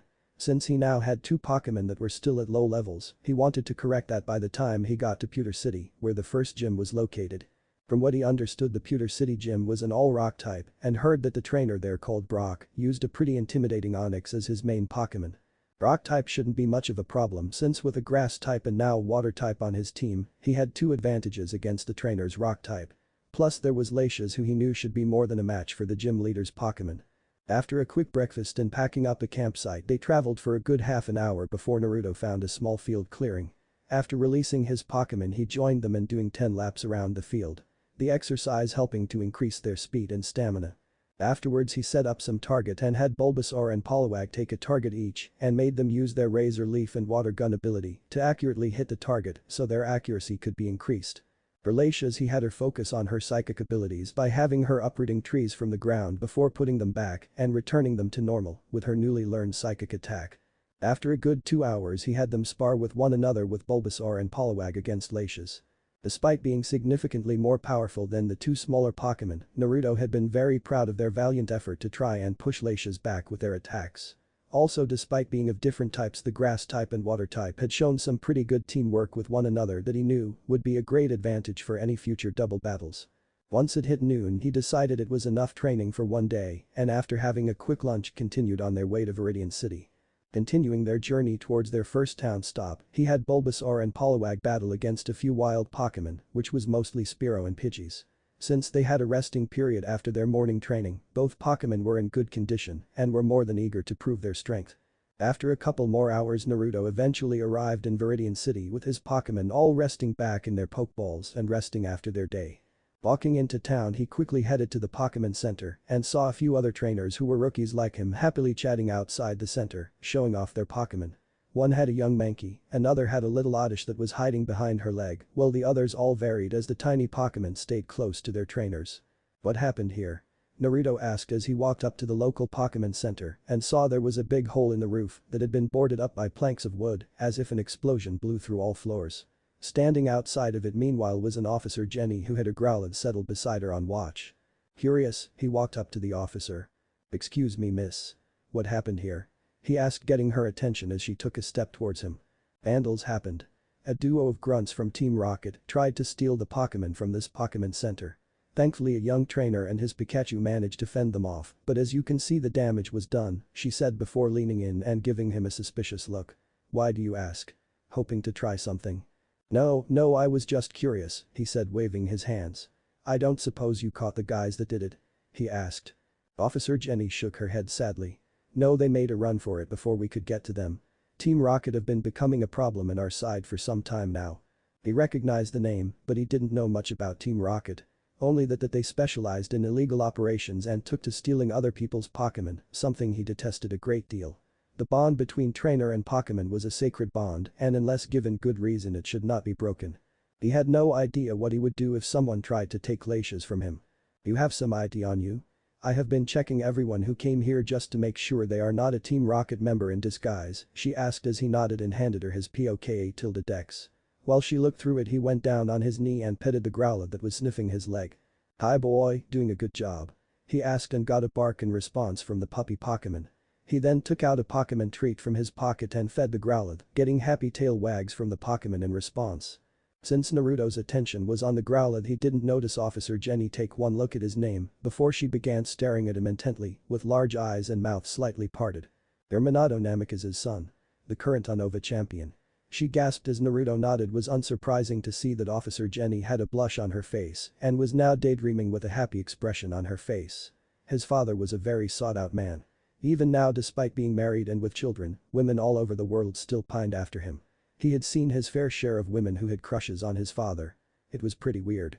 He guessed Officer Jenny was one of those people. The Growlithe beside her just shook its head while Naruto patted its fur. "Can I go?" "Huh? Oh sure. Don't cause any trouble now," she said snapping out of her momentary funk and returning to be all serious. Naruto nodded, took back his ID and quickly left. He could have sworn before he entered the Pokemon Center the Officer Jenny let out a perverse little giggle. Walking inside he saw it was designed a little differently than the Pokemon Centers in Anova, and the Nurse Joy behind the desk was dressed a little different too, but the big difference was the hairstyles.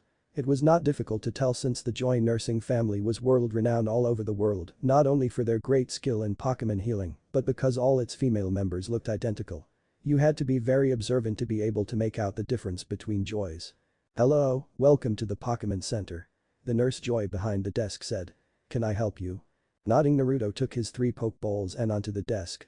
"Hi, I just started my Pokemon journey and I was hoping you could take a look at my Pokemon for me. I don't think any of them are hurt, but I would quite like them to have a check over just in case." "Of course that is no problem at all. That is very wise for one so young. It shows you greatly care for you Pokemon. Thanks you though I do have one request. The Pokemon in the luxury ball is a Littlea Circumflex Rose special and I want her existence to be kept on the down low. Could you please keep it to yourself when you see her?" he asked with the Nurse Joy nodding with a smile still on her face. Of course, Pokemon and trainer confidentiality is essential. "You have my word," she told him as a Chansey appeared in the doorway and Nurse Joy gave her the Pokeballs. "Is there anything else?" "I plan on heading to Viridian Forest tomorrow, so I was hoping you had lodging still available."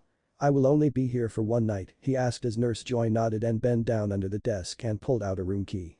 "We have more than enough room. Your room is room 9. When you're leaving just hand in the key before you leave.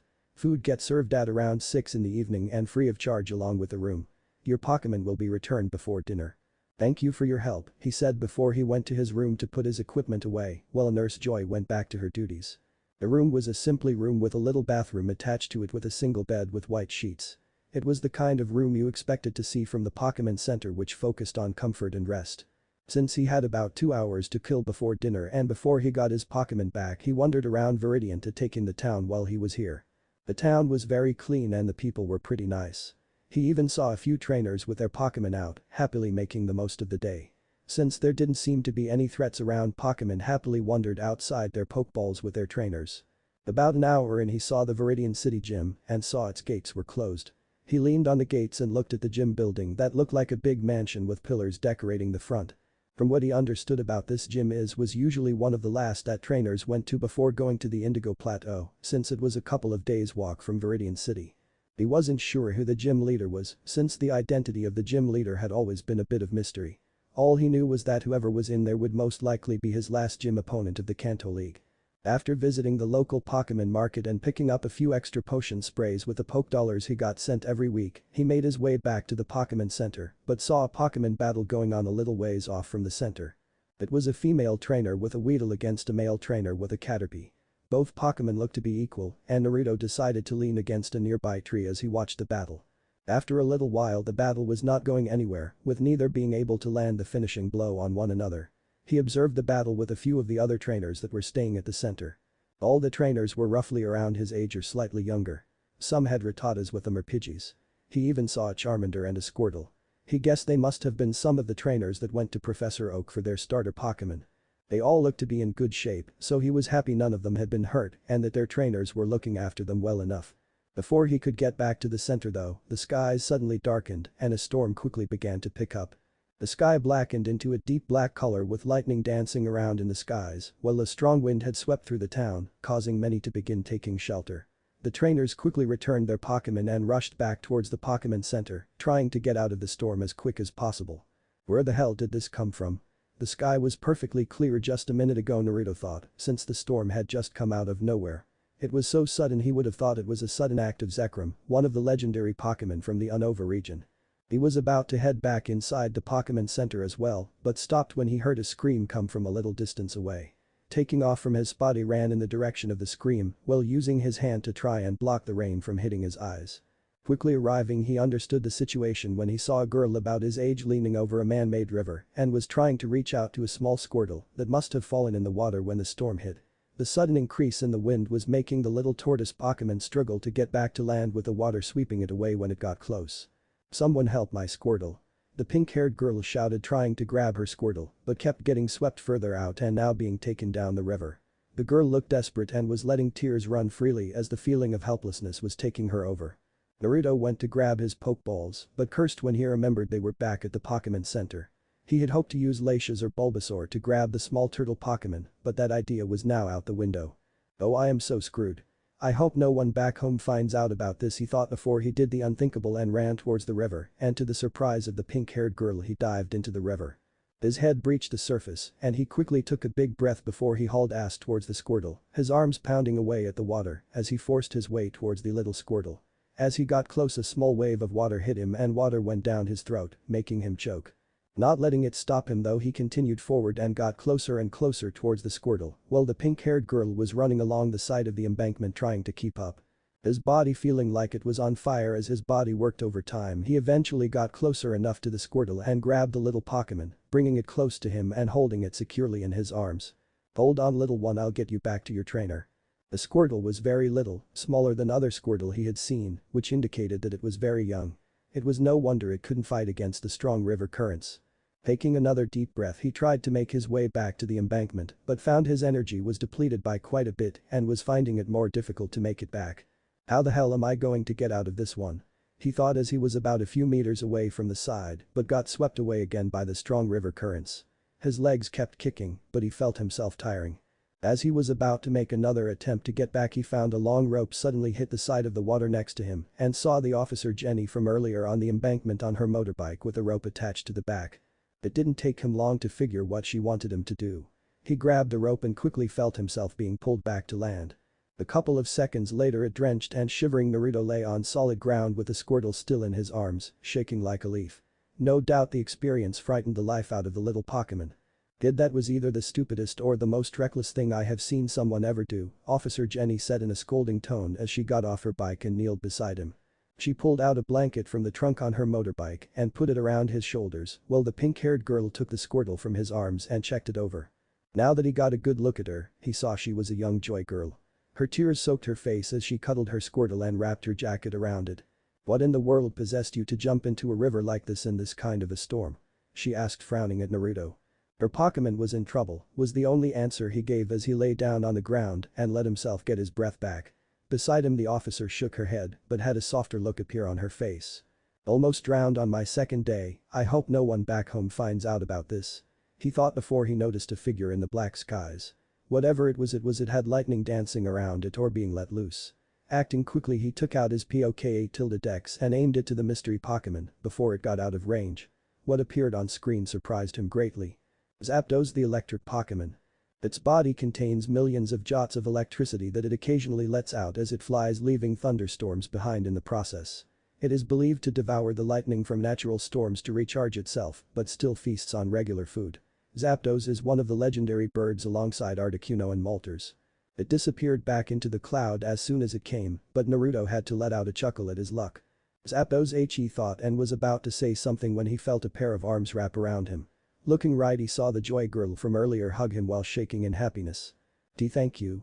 Thanks you so much," she stuttered out while Naruto was blushing a bit from the hug since other than his family and Bianca, he never got hugged by anyone else.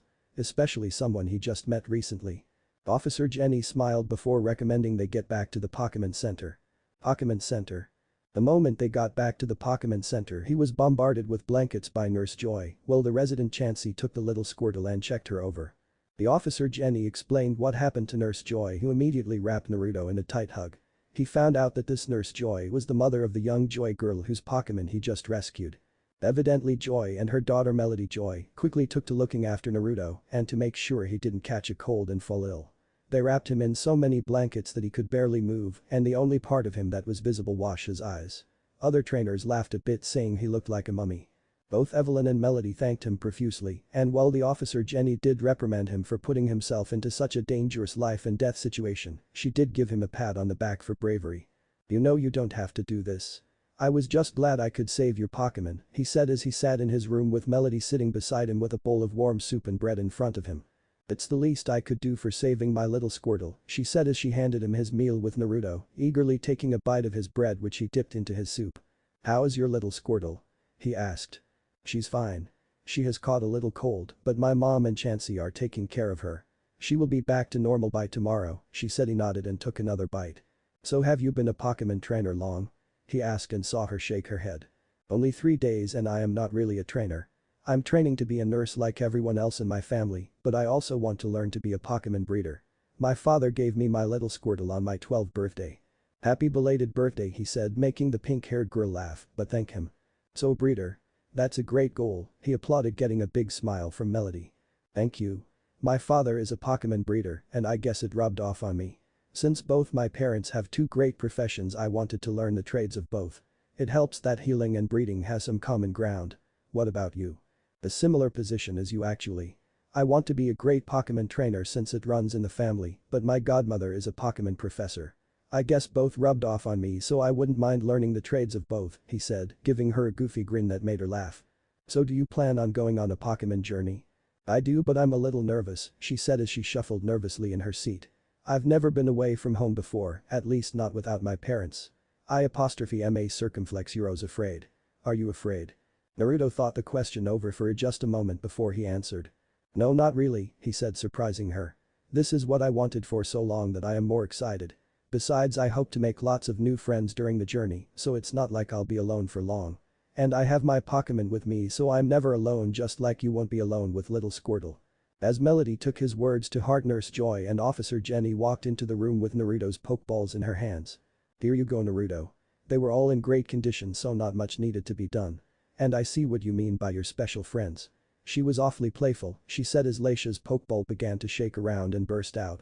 She quickly soared forward and nuzzled into Naruto, who laughed as he patted her head. "Lie adios," she cooed as she checked on her trainer. She could sense that something had happened to him and was desperate to see him. I was most likely something psychic Pokemon did when they had a bond with trainers. They could just sense if something happened. "Well, it's nice to see you too. I hope you didn't cause any trouble for Nurse Joy," he asked as Leisha's made happy noises. He looked over to see Melody staring in awe at Laisha's and noticed her hand twitching to stroke the beautiful Pokemon. Laisha's, he said, getting her attention. I want you to meet a new friend of mine. This is Melody, the daughter of the nice nurse that looked after you today. Laisha's turned her head and looked at Melody, who gave her a little wave and looked a little nervous from the sudden attention turning towards her. Laisha's leaned over and got in Melody's face as she gave her a once-over before settling that she was not going to harm her and had a warm and cozy look in her eyes. Her face nuzzled into Melody's, making her laugh as her hand stroked her head and happily cuddled her back. She's so wonderful. She's like a big happy baby, she said, getting delighted sounds from Laisha's. And she is so beautiful. As the two got to know one and played with each other, Officer Jenny stepped forward. Just to let you know, your emergency contact was told about the incident today. A Professor Aurea Juniper was informed about what happened. She said before everyone noticed a pale and scared look appear on his face. As if she was there in the room, he heard his transceiver begin beeping. Looking down, he accepted the call despite knowing what was to come and was met with the annoyed and angry face of his godmother. Behind her he could see a bespectacled Bianca looking over her shoulder and giving him the evil eye too. I'm so screwed, he thought as everyone else began to creep out of the room, aware of what was to come. Next day. Naruto stood at the front of the Pokemon Center with his bag slung over his shoulder as he prepared to make his way to the Vidian Forest. He already handed his room key into Nurse Joy, who wished him well on his journey. Though he is scolded by his Professor Juniper and Bianca for trying to be the hero, they both told him that as long as he was safe and happy, then they would accept. However, both told him not to do it again without the aid of his Pokemon to help him. He knew his family had been told because he got a message from Skyla. It had a lot of colorful word in it and told him he was in for some pain when they saw each other next. After speaking with them for a good 20 minutes, updating them on what had happened thus far and what Pokemon he had caught up to that point. He even told them he saw his Zapdos in the sky and both were a bit surprised since he now seemed to attract the impossible. Prof. Juniper was especially glad he got the data on Zapdos and was looking forward to what else he'd get on record. After that he got to know Melody more and the two became good friends, happily talking about Pokemon and their dreams all night until Nurse Joy came to collect her daughter for bed.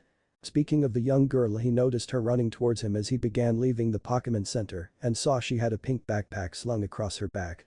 You're leaving? She asked. That's right. The plan was always to head to Vidian Forest today and I wanted to get a good start since it will take about a week, maybe longer, to get to Pewter City on foot. I've stocked up on potion sprays and food, so I'm all good to go. You're heading off too? Melody nodded her head and shuffled a little on the spot.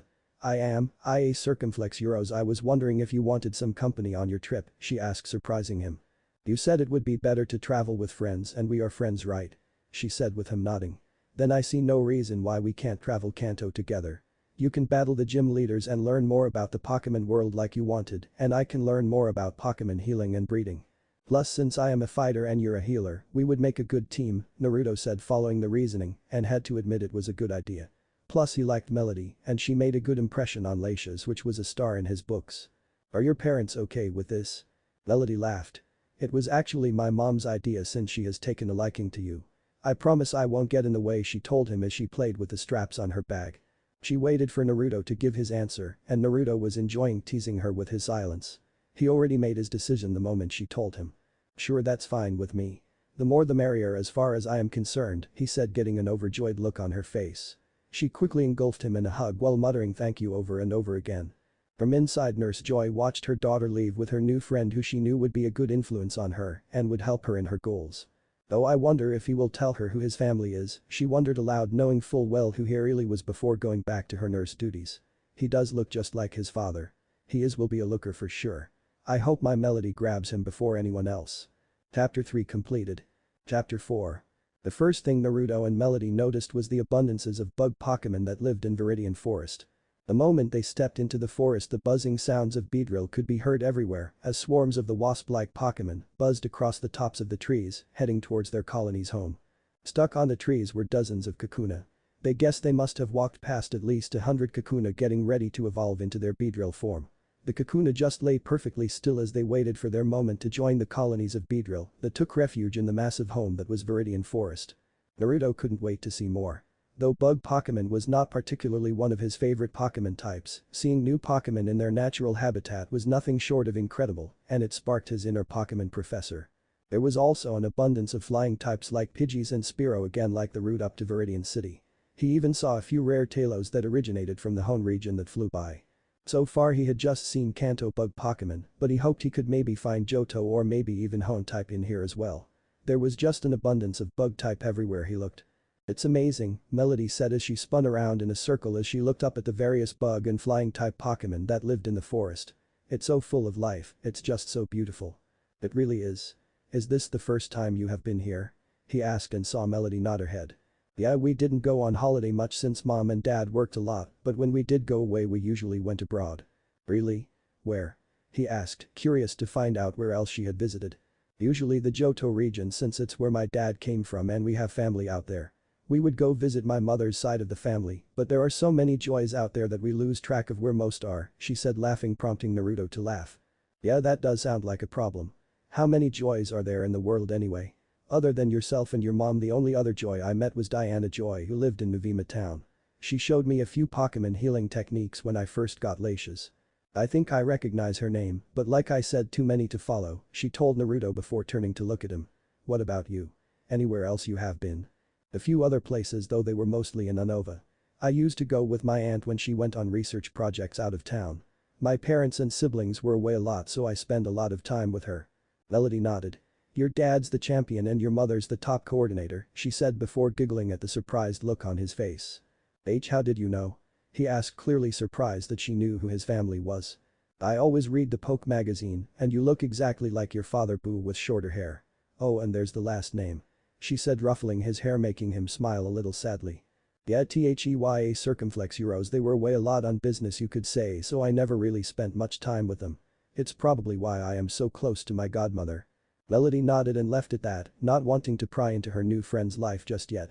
The rest of the day they spent wandering around Vidian City, taking in the forest and the Pokemon that lived in it. Walking further and they spotted some metapods happily resting on some opposite trees in a different area from the Kakuna.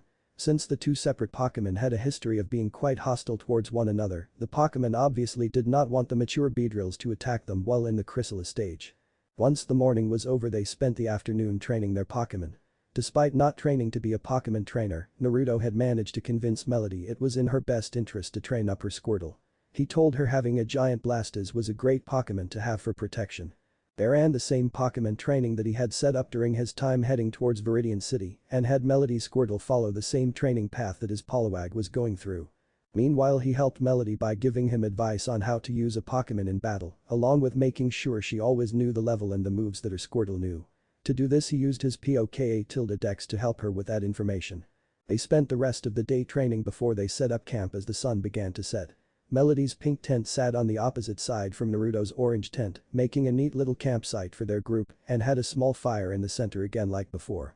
While Naruto cooked dinner for himself and his new friend, Melody brought out some Pokemon food that her father had developed and given to her. The new food added a bit more kick to it as well as provide some extra nutrients for the Pokemon. His Bulbasaur and Poliwag seemed to like it and was happy his Pokemon was getting along well with Squirtle. Lacia's though stuck to her dragon Pokemon food since he knew how picky she could be. After some light chatter and further getting to know one another, the two turned in for the night, looking forward to their next day of adventure. 1 week later.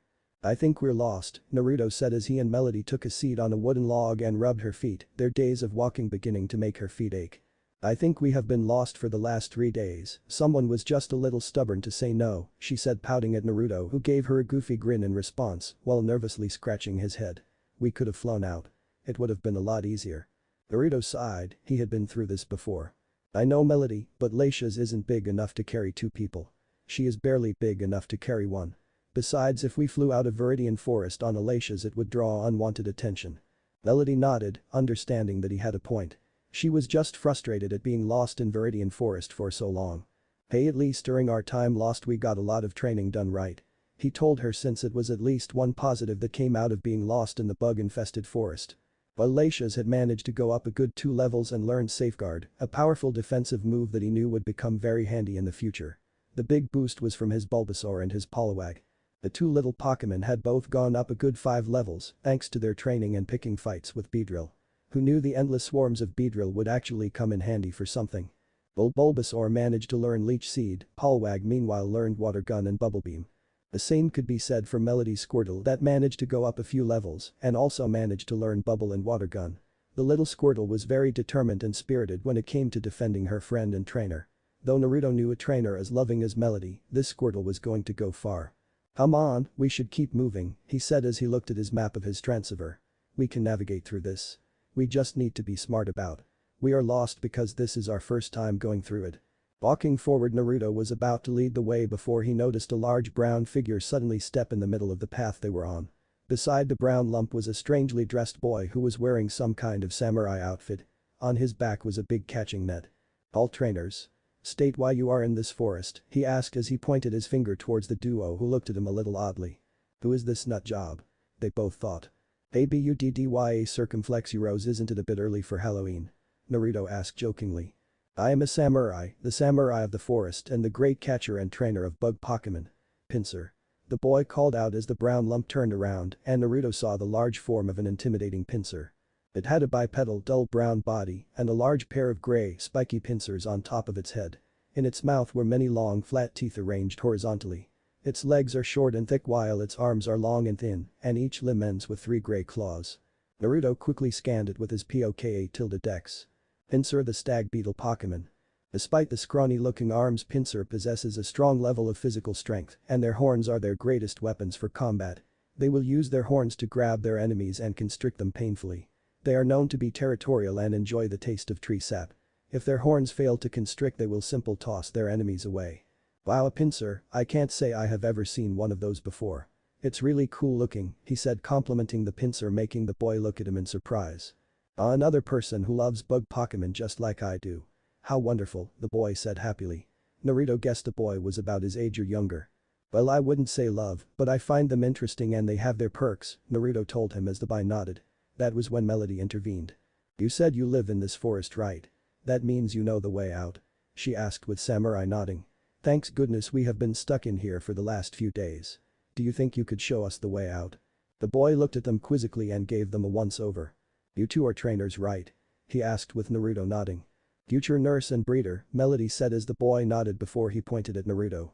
"I guess I can show you the way out, but I have a condition that you must meet. Face my Pinsir and if you defeat it then I will show you the way out. If not then you are on your own." "The Pokemon battle?" Naruto asked with the boy nodding. Both Melody and Samurai saw him grin. "This will be my first Pokemon battle. I have been waiting for this moment for a long time. Thank you for being my first opponent," he said, giving Samurai and Pinsir a small bow which surprised them. "The Pokemon trainer of honor, I like that. Choose your Pokemon." "Melody, can you referee for us?" Naruto asked with Melody quickly nodding and getting in the middle of them at a good distance. "Okay, well, since this is my first Pokemon battle I feel my friend will be a bit overkill. So I know what the logical choice will be," he though before taking one of the Pokeballs from his pocket. "Go Bulbasaur," he said, throwing the ball and releasing Bulbasaur as the little grass Pokemon appeared on the ground. "We got our first battle today, buddy. You up for it?" he asked, getting pumped up. "Alba," was the answer he got as his Bulbasaur got in position, ready to fight the much bigger Pinsir. "So my opponent has chosen a Bulbasaur. This'll be the second one I've battled since those 4 trainers from Pallet Town passed by." Samurai thought to himself, remembering the previous battle he had with a Bulbasaur. "Alright, are you both ready? This is a one-on-one Pokemon battle," Melody asked in position as Naruto and Samurai got behind their Pokemon. They both looked at Melody and nodded their heads. "Then let his battle circumflex euros begin." "Pinsir, use bind," Samurai shouted quickly as Pinsir charged forward with its large pincers opened and aimed right at Bulbasaur. "Bulbasaur, dodge by rolling to the side, then tackle its side," Naruto told Bulbasaur.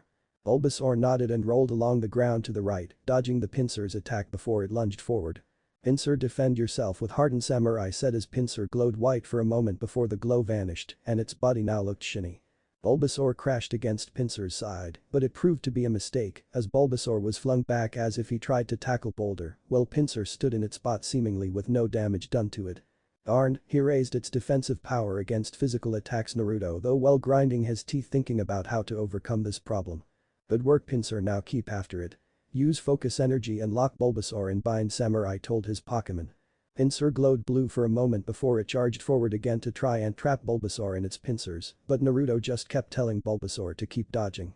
Thanks to the speed training they had been doing, Bulbasaur was a lot faster than he was over a week ago, and it was beginning to show. "Keep it up, Bulbasaur, use your speed to our advantage and it will tire Pinsir down," he said with Bulbasaur nodding. It was a good strategy for a small Pokemon against a larger Pokemon. After a good minute Naruto and the others could see Pinsir slowing down. "Bulbasaur, use Razor Leaf." He commanded as Bulbasaur shot out multiple leaves at a fast rate as they whizzed through the air and aimed at Pinsir's body. "Pinsir, use harden and intercept with your horns," Samurai spoke as Pinsir's body got a shine to it again as its skin hardened. It lowered its body using its horns for shields as they blocked the attack, which did little damage and simply bounced off its horn without so much as a scratch on them. Despite this, Naruto wasn't done yet. "Bulbasaur, use your vine whip and tie up its horns." Bulbasaur shot its twin vines out of its bulb and wrapped around them around Pinsir's horns, forcing them close together. "Now pull it forward to make it lose balance," Naruto ordered. "Pinsir, stand your ground," Samurai countered. Bulbasaur pulled with all its strength to make Pinsir topple forward, but the bug type simple used its arms to now stand on all fours, preventing it from falling down. "Now Pinsir, pull Bulbasaur in," Samurai commanded as Pinsir did just that. It used its arms as to push itself back on its 2 feet and then reared its head back as hard as it could. The result was poor Bulbasaur getting flung forward like if its vine whip had been attached to a speeding car, as he was now on a collision course with Pinsir's horns. "Oh no," Naruto shouted, realizing too late that he fell for a trap. "Now Pinsir, use focus energy and then use cut when Bulbasaur's in range," Samurai ordered as Pinsir glowed blue again before it vanished and its claws were now glowing white as it prepared to cut down Bulbasaur. "What do I do, what do I?" Naruto thought urgently, seeing that Bulbasaur couldn't block the attack or avoid it while in midair. "Waita circumflex, you rose midair. That's it. Bulbasaur, use your vine whips to fling yourself over Pinsir to dodge it," Naruto called out quickly as Bulbasaur heard its trainer. Obeying, it used the vines that were still tied to Pinsir's horns to steer itself up by reeling itself in. It worked as Bulbasaur went over Pinsir's head, avoiding the claws it swung at him to try and cut him, but Naruto wasn't done yet. "Now Bulbasaur, before you land on the ground, pull Pinsir back all your strength," Naruto shouted. Implying the grass type pulled its vines back, and this time the result was different. With the added force provided from being pulled by Pinsir and from being pulled from behind instead of the front, the bug type was pulled completely off the ground and into the air like Bulbasaur was a moment ago. "Oh no, Pinsir," Samurai shouted, seeing his Pokémon was now helpless. "Now throw Pinsir," Naruto ordered as Bulbasaur did just that by continuing to reel in Pinsir with all its strength before it launched it straight towards a tree as Pinsir collided face first into the tree. The force caused it to shake and drop a lot of leaves before Pinsir fell to the ground, clearly having taken lots of damage from the hard collision. "Is it over?" Melody thought after seeing Pinsir not getting up. "Hang in there, Pinsir, and get up, we're not beaten yet," Samurai encouraged his Pokémon, whose body now twitched before its arms slowly pulled it up and it stood back on its feet, although on a closer look it showed that it was a bit disoriented after that crash. Naruto noticed this and took his opportunity. "Bulbasaur, use your leech seed," he orders as Bulbasaur's bulb had a seed sprout out from the tip before it was fired like a missile towards Pinsir before it connected with its head and began to quickly sprout out vines that wrapped all around it. After which the vines seemed to unleash a red burst of energy that made Pinsir groan as he felt his energy being drained, while small green bits of energy flew to Bulbasaur as it absorbed it into its bulb and body, regaining energy. "Now use tackle again before it retaliates. Pinsir, try and dodge it and catch it in a bind," Samurai said in a quick tone, but it fell on deaf ears as Bulbasaur was too quick for the Pinsir to even react. Bulbasaur ended up slamming into Pinsir with its head connecting with Pinsir's head and throwing it back. The attack succeeded as Pinsir was weakened and off balance due to the loss of energy as the back of its head hit the same tree it collided with before. Pinsir groggily stood up for just a moment, trying to keep fighting as the leech seed was still draining its power before it finally collapsed onto the ground face first, ending the match. "Wow," Samurai said, looking impressed at how his Pinsir had been taken out by Naruto's use of strategy. Taking out a Pokeball, he quickly recalled the bug Pokémon and patted it affectionately while whispering proud words that it tried its best. "Great job, Bulbasaur," Naruto said, leaning down and patting Bulbasaur on the head, which made the little Pokémon smile a big smile at its trainer. "The battle goes to Naruto," Melody said happily before returned to her friend's side as he returned Bulbasaur to his Pokeball. "Good match," Samurai said, shaking Naruto's hand in a firm grip. "Yeah, it was, your Pinsir's really tough. I was panicking when you had Bulbasaur almost caught by those horns when you used its vine whip against him," Naruto complimented as he couldn't imagine how the match would have gone if he hadn't come up with that plan. Samurai nodded. "Thank you, but your plan to regain control of its vine whip and then use the air momentum to increase its tugging strength so it could lift Pinsir and throw him was a clever move. As agreed, I will show you the way out of Viridian Forest. It should take about a few short hours to get back to the main path, so let's get going before it gets dark." "Man, 4 losses in the 2 weeks. I'm really off my game lately," Samurai muttered to himself, though he was overheard by Naruto and Melody as they quickly followed him from behind. "You were in another battle before this. Who was it against?" Melody asked with Naruto listening carefully. Some kid from Pallet down with a Pikachu constantly sitting on his shoulder along with an orange-haired girl. He was the fourth kid I battled from that town. Was he any good? Samurai shrugged. He was a newbie from what I could tell, but he was alright, he was good to his Pokémon at least, and they seemed to like him in return. I watched his Butterfree evolve while they were being chased by a swarm of Beedrill. In the end he used it to put the entire swarm to sleep. The Butterfree? How beautiful, Melody answered in awe. I wish I had a Butterfree. Samurai promptly turned around to look at her. If you want a Butterfree then you should start by getting a Caterpie. If you want I can show you where to find one. Really, you would? She asked with stars in her eyes with Samurai nodding and leading them in another direction. It's not far so we won't lose much time. It really didn't take that long and 15 minutes later they found a small field where various small bug-type Pokémon lay with the majority being Weedle. But on the edge closest to them they saw a small Caterpie lying there looking in the sky, seemingly ignoring the presence of all the Weedle. Will I need to use Squirtle to help catch it? She asked. Naruto shook his head. No, Caterpie are usually quite weak Pokémon, so it would not put up much of a fight. You can easily catch it with a standard Pokeball, he told her with Samurai nodding in agreement. So do you think it would be a good catch? She asked, a little nervous about catching her first Pokémon. I think if you train them the right way and care for them right then they will become strong no matter what. A Caterpie might not be all that great personally, but once it becomes a Butterfree then it can become quite the opponent. The Butterfree can only be as powerful as their trainer. They are a kind of Pokémon that thrives of the love and care from their trainer, Samurai added as Melody nodded. She gulped and took a Pokeball from her pocket. The two trainers watched her steel herself and take a few steady breaths before she threw the Pokeball towards the Caterpie. The unsuspecting bug Pokémon barely turned around before the Pokeball hit it on the head and sucked it into the Pokeball. Together all three of them watched it. The ball shook around on the grass for just a few seconds as the Caterpie tried to get out, but moments later they saw it cease moving and an audible click could be heard. Both Naruto and Samurai both smiled when they saw the happy and joyful look appear on Melody's face and saw her barely contain her excitement at catching her first Pokémon all by herself. She ran forward and held the Pokeball high into the air. I caught my first Pokémon, she shouted happily as she jumped around on the spot. Both Naruto and Samurai laughed a little at her antics, while the field full of Weedle looked at her strangely. Good job, Melody, the first of many I'm sure, Naruto congratulated with Melody giving him a big smile as she skipped and bounced her way back towards him. As they congratulated her they heard the distinct buzzing sound of swarms of Beedrill heading towards them. They all looked towards the sky, but no one saw anything telling them the Beedrill must have been at large if they could hear them and not see them. Come on, we best get going. That particular swarm of Beedrill are not as friendly as the rest, Samurai told them as Naruto and Melody nodded and quickly followed after him as they left the field. Pewter City. 3 days later Naruto and Melody both found themselves out of the Vidian City and staring at the large "Welcome to Pewter City" sign that was made of rock. It kept up with the town's affiliation with rocks and rock-type Pokémon. So this is Pewter City. What do you want to do first? Melody asked seeing Naruto look around his surroundings. First off I need to find the Pewter City gym. It's my first gym battle and I'm feeling kind of pumped. So you want to go straight there? She asked with him nodding. Yeah, though let's find the Pokémon Center beforehand. I want to know where it is in case some kind of emergency happens. That or if I get my ass kicked 7 ways to Sunday. I'm sure you will be fine, Melody stated. Come on, let's get going. So the two quickly entered the tow and looked for the Pokémon Center, which was relatively easy to find since it was situated at the front of Pewter City. Naruto found that having a member of the Joy family traveling with him was a great positive since it put in a good word with the Joy family. When one Joy liked you so did the rest and it stayed that way. After dropping his stuff off at the Pokémon Center with his Pokémon now ready in their Pokeballs, along with the necessary equipment he marched towards the Pewter City gym with Melody following behind him. As he walked he could feel his heart pounding on his chest in both excitement and nerves. Excitement because it was his first real gym battle, and nerves because he hoped he had what it takes.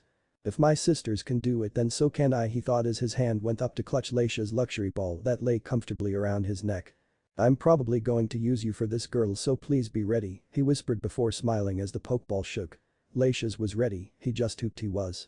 Nervous? Melody asked with a spring in her step.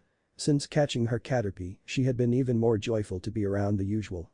Her new bug Pokémon instantly took a liking to her and Naruto would not be surprised if it changed into a Metapod soon.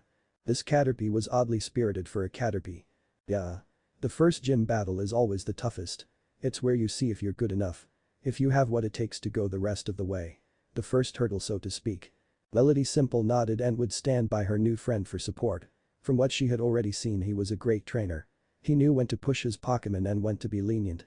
He treated them with the utmost respect and never went outside their comfort zones. After 10 minutes of walking, Naruto eventually found himself standing in front of the large Pewter City gym and was taking calming breaths. The entire gym was made out of stone with the words Pewter Gym inscribed in the massive stone walls. On the front was large iron door that looked ready to be pushed open at any second. "Here we go," he whispered before he pushed on the doors and swung the doors wide open. Stepping inside, he quickly saw the field that his Pokémon would be battling on. The battlefield was a standard-look field but was littered with jagged rocks and boulders and a balcony along the edge that provided spectators with a spot to watch gym battles. "Hello," he called out as his voice echoed through the gym. "My name is Naruto J. Namikaze. I'm here for a gym battle." "Welcome," a strong voice called out as he watched a figure appeared on the opposite side of the field. Looking over, he saw a man in his early 40s with bronze skin and dark hair, wearing simple clothing that consisted of a dusty cream shirt and jeans. His brown hair was natural, spiked up. "Are you Brock?" Naruto asked. "No, I am Flint, Brock's father and the new gym leader. My son has gone on a Pokémon journey with a new friend of his and to fulfill his dream. Until his future return, I will be the taking care of the gym." "Right, okay, well, as I said, I am here for a gym battle," he said again, making sure to be respectful. "Very well, is this your first gym battle?" he asked and saw Naruto nod. "A gym match is different from other battles. This match is for Pokémon League authorization and therefore it will go on record for occurring. There are special rules that you must abide to," he told Naruto. "I already know about the special rules and I'm willing to follow them," he responded. "We will use 2 Pokémon each, understood?" Flint told Naruto as he stared across the field at his opponent. "How long have you been with your Pokémon?" "2 of them for about 2 weeks, the other for 5 years," he told him and saw Flint get a little thrown at the last comment but nodded. "I see. Then I see this may be an interesting match," Flint stated as he took a Pokeball from his belt and threw it. "Go Geodude." Out from the Pokeball appeared a small grayish boulder-like creature with large black eyes and 2 muscled arms on each side. Strangely, its body was hovering off the ground. "Geodude," it said as it readied itself. Curious, he took out his Pokédex to analyze it. Geodude, the rock Pokémon. It lives in caves and mountains while gaining more edges the longer it lives. It hides half its body underground to sleep and observe, which is why it is commonly mistaken for a boulder by travelers. If stepped on, it'll get angry and attack. He put away the Pokédex. "Here we go. Go Poliwag." Naruto released his small water Pokémon as it stood up straight and had a determined look on his face as a tiny tail swung side to side. He noticed Flint looking a little deep in thought, no doubt weighing the pros and cons of his rock Pokémon fighting a water type. With a determined look, he shouted for the match to begin. "Alright then, let the match begin." A voice shouted from the balcony and saw a young boy with multiple children that looked like siblings standing beside Melody, who was watching intently. "Geodude, use Mega Punch." Geodude bounded forward with its rocky fists cocked back. As it took a swing towards Poliwag, the small water Pokémon ducked under the blow and began dancing around Geodude. Rock Pokémon are known for defensive strength and power, but they lack speed. Naruto, though, since speed was something he made his smaller Pokémon focus intently on. "Use your speed against him, Poliwag, and then hit him with water gun." Poliwag ducked from another swing and puffed out its chest to prepare to fire, but Flint wasn't letting it happen so easily. "Quick Geodude, use double team." Quickly responding, Geodude glowed for an instant before Poliwag fired its water gun, but when it hit Geodude, he simply vanished, showing Poliwag had hit a fake, as suddenly 11 more Geodudes appeared all around him and hit him cornered as they were all lying still. "Damn, he responded faster than I thought," Naruto said softly as he saw Poliwag looking confused as it looked between all the Geodudes and having no idea which one to attack, which Naruto didn't either, since he couldn't tell which was the real one. Flint took this moment to speak up. "It's clear to me that even though you have some experience in battles, you don't have much experience battling against trainers. You may have a type advantage in this battle, but me and my Pokémon have more experience than even my son's when he was the gym leader. You'll need to come up with a better plan if you want to defeat me, boy," he said, almost like if he was giving a lesson or advice. Naruto tightened his fist as he heard the comment but didn't let it bother him as he tried to remain focused on the match. "If we can't find the real one, then we'll have to try and hit them all at once. Poliwag, use your water gun and then rotate to hit them all," he ordered. Poliwag got its focus back as it puffed its chest before firing another water gun at a Geodude that vanished, showing it was fake too, so it quickly began to circle around, hitting more of the Geodude's duplicates. "Geodude, use your Mega Punch," Flint quickly ordered as the Geodude that was facing Poliwag's back when it turned to fire at a duplicate shot forward, and before Naruto could tell Poliwag to dodge, was hit from behind by the powerful rock type's punch that sent it flying back and crashing into a rock. "Poliwag, are you okay?" Naruto asked with concern as his friend got up and shook his head to clear its dizziness. Pallet it cried out saying it was okay and could still fight. Okay then let's get back in this, charge and Poliwag and use water gun once more, he told as Poliwag charged its opponent before firing another water gun at the rock type. Geodude used double team again, Flint orders as Geodude once again duplicates of itself appeared and surrounded Poliwag as the water gun hit a fake that replaced the real Geodude. However this time Naruto had a smirk as he was prepared for it. Use your tail to jump into the air and fire your water gun at the ground, Poliwag hopped into the air to land on its stalk before it used to as a spring to jump high into the air before firing its water gun at the spot where it stood as the ground began to soften and soak up the water. What's he planning? Flint thought wondering why he was watering the ground. The ground was rocky and was over a concrete floor, so why would be soaked? All of the Geodudes looked up at their opponent just as confused as Flint, wondering why it hadn't attacked them instead of the field. Now Poliwag used fire your bubble beam at the same spot, complying Poliwag, while it was still in the air it fired its multiple large bubbles at the same spot from before. What happened next caught Flint completely off guard. He was expecting the bubbles Poliwag fired to burst when they hit the ground, but instead they slid apart from each other and scattered across the entire field. He didn't even have time to tell a command before all of the Geodudes were hit by the widespread attack at the same time. All of the fakes vanished while the real one was sent rearing back from the hit in pain. Alright, it worked. Naruto exclaimed happy to see that his plan worked as Poliwag landed on the ground. Flint couldn't believe what he saw. This young boy had used his Pokemon's element to his advantage by staging a combo that ended up overcoming his Geodude's double team defense. Well, I must admit I'm impressed by your maneuver. I never battled someone that used the home field of their opponent's Pokemon to launch such a surprising attack, Flint complimented the young trainer. Thanks Flint, Naruto said being grateful for the compliment. However this battle's far from over, Flint said seriously as Geodude got back up, still looking ready for more. Then let's keep going. Poliwag used bubble, Naruto commanded as Poliwag fired smaller bubbles at Geodude. Using double team again probably won't work if he makes another combo. SOA circumflex Euros Flint though for a moment before he decided. Geodude use your mega punch at the ground beneath you. With another strong punch Geodude stroked the ground as a large slab of earth was upturned in the process which Geodude instantly used as a shield to block the bubble attack which failed to break through. Fire your water gun at the ceiling above Geodude, Naruto told as Poliwag looked up and then fired another water gun. This one hit the ceiling and dispersed causing it fall to the ground over Geodude like rain as it groaned in pain as even rain hurt it. Now move in around that slab and use bubble beam, Poliwag ran forward moving around the upturned slab of earth and fired its attack. Dodge and use seismic toss, Flint countered as Geodude narrowly avoided the bubble beam before it quickly moved forward and caught Poliwag in a hold from behind so it couldn't attack him as he suddenly flew in the air and rolled with his captured opponent before he threw him to the ground at a fast pace as Poliwag impacted on the ground harshly and a dust cloud formed from it. Poliwag, Naruto said urgently as he saw his friend get slammed to the ground. Melody had her hands to her heart in worry as the dust cloud began to clear up and Geodude returned to the ground panting as it was starting to feel weary after all the water it was hit with and after using its seismic toss. The dust could began to completely clear up and when it did Poliwag was revealed to be lying in a small crater with swirls on its eyes, showing it had fainted.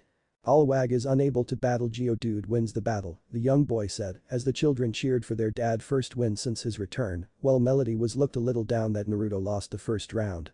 Despite this loss Naruto wasn't deterred as he took out his Pokeball and called back Poliwag.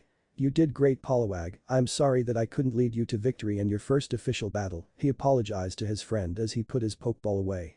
He had been hoping to defeat the leader's first Pokemon, but it seems that with the replacement of Brock for his father, who appeared to have more experienced Pokemon, he was now in a harder challenge than he was expecting. Looks like it's all up to her now Naruto thought as he removed the luxury ball from his necklace and pressed the button to enlarge it before he kissed the ball and threw it onto the field. I choose you Lacious. He shouted as the luxury ball opened, releasing what lies inside. From out the luxury ball Flint saw the Pokemon appear and he raised his eyebrows at seeing a Pokemon he'd never seen before. Well, the children were in awe at seeing the pretty looking Pokemon they've never seen before. The girls were especially looking with stars in their eyes at seeing how beautiful it looked. I've never seen that Pokemon before, Flint spoke up seeing it hovering of the ground in a similar way like his Geodude, except it was moving up and down a bit, showing it was levitating rather than hovering. It's no surprise since she's from a region outside of Kanto, Naruto answered. Well, I look forward to battling your mystery Pokemon, Flint said as he looked at Geodude who was looking tired after that rough battle with Poliwag. He was sure that Geodude would not be able to win against the new Pokémon, but the least he could do is weaken Latias, so his next Pokémon will have a better advantage. Second battle, Geodude vs Latias. Readya circumflex Euros begin.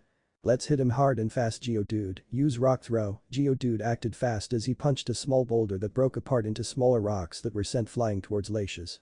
Despite this, both Naruto and Latias stood calm. Let me show you why you should not underestimate us, Naruto commented. Lock them with Psychic, he said simply as Latia's eyes began glowing blue with power, as most of the rocks began glowing the same and stopped their approach right in front of her, while the remaining rocks ended up colliding with the captured rocks and fell to the ground as not a single one managed to get through the blockade. Flint was in shock by what he saw. It's a psychic type.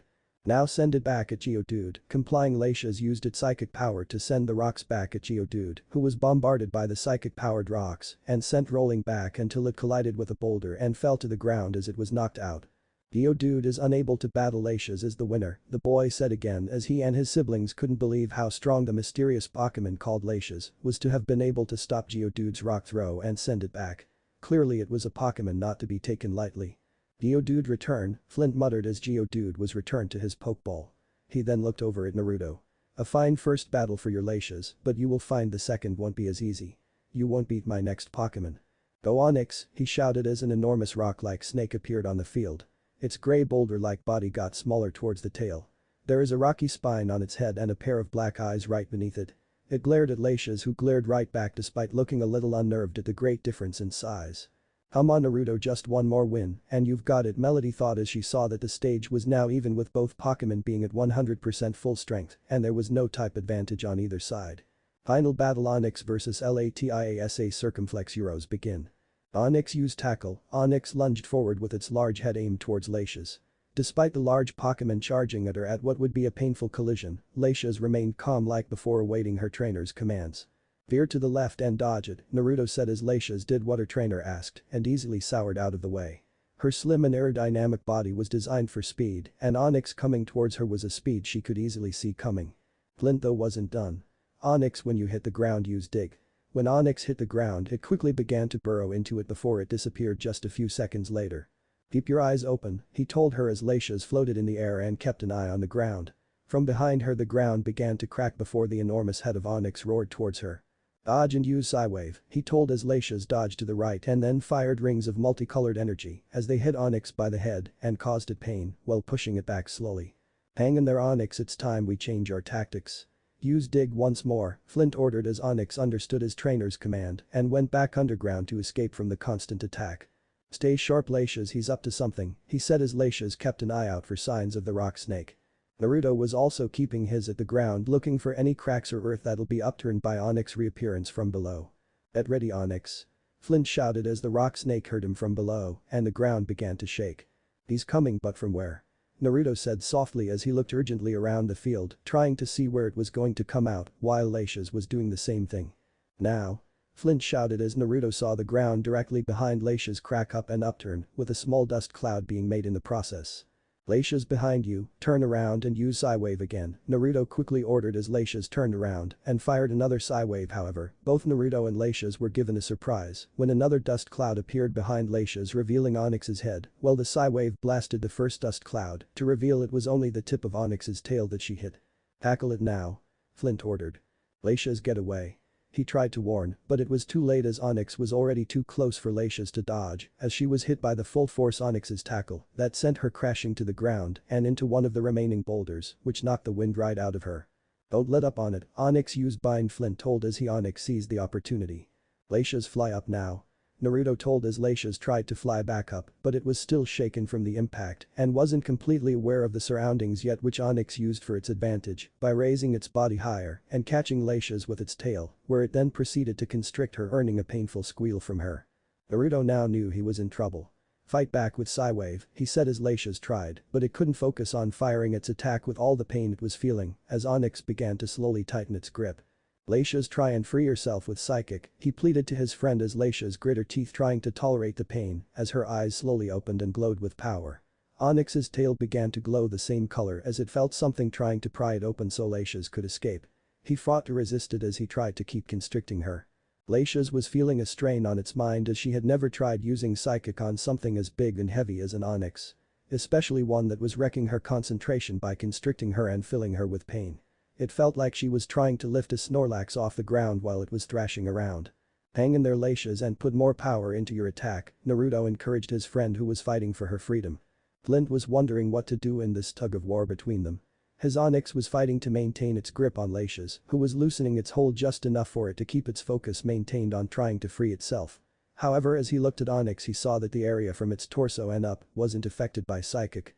"Onyx, tackle it while you still have her tied up," Flint said, earning a gasp from Naruto as he saw Onyx rearing its head back to prepare to tackle the captured Laisha's. "Laisha's, watch out," Naruto called out as Laisha's turned her eyes to see Onyx's head charging at her, attempting to finish her off. Laisha's entire body suddenly began to glow before the power grew as it looked like a psychic bubble was growing around her before it kept growing until it forced Onyx's tail to open up and let her go. It kept growing, and then it seemed to vanish while creating a shockwave that hit Onyx with full force, sending the giant Pokemon flying back completely as it fell to the ground, while both Naruto and Flint had to cover their eyes as the shockwave kicked up sand. Laisha's fell to the ground in exhaustion from overexerting its powers. Both Naruto and Flint looked in disbelief at what happened, especially Naruto, as he never saw Laisha's use so much power like that. Naruto didn't understand what happened, but right now he didn't have any time to worry about it as Laisha's was looking exhausted and the battle wasn't over just yet.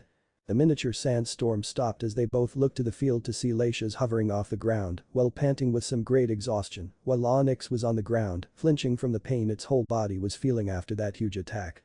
"Onyx, get up, you can do this," Flint shouted as Onyx slowly tried to lift itself from the ground to continue battling. The giant rock snake managed to lift itself before its eyes rolled into the back of its head and it fell back down. Everyone watched as Onyx slumped to the ground unconscious while Laisha's hovered over it. Flint stared in disbelief as his strongest Pokemon was defeated. "The match is over. The winner is Naruto J. Namikaze," he said simply with an odd voice as his children in the balcony groaned at his loss while the pink-haired girl jumped for joy. Naruto took a sigh of relief before a giant smile appeared on his face as his fist shook and he fisted the air. "Alright, Laisha's," he called as he ran over to Laisha's and hugged her, which unfortunately caused her to flinch from the pain its body still felt. Naruto saw this and quickly let go. "Oh, sorry, I guess you're pretty injured after that intense battle," he said softly as he stroked her gently and kissed the top of her head before hugging her softly this time. Laisha's was feeling tired after that flashback experience but decided not let it bother her as Naruto continued to congratulate her on her first victory. So to return the affection she nuzzled him to show her own happiness. "You did amazing, Laisha's. Thank you." As the two celebrated, they were quickly joined by a joyful Melody who joined in the gentle group hug. Flint observed Naruto from a distance as he slowly made his way towards them. After seeing that sudden display of power to easily throw a giant Pokemon like Onyx was a testament to how powerful Laisha's was, and Flint began to see this was no ordinary trainer and Pokemon.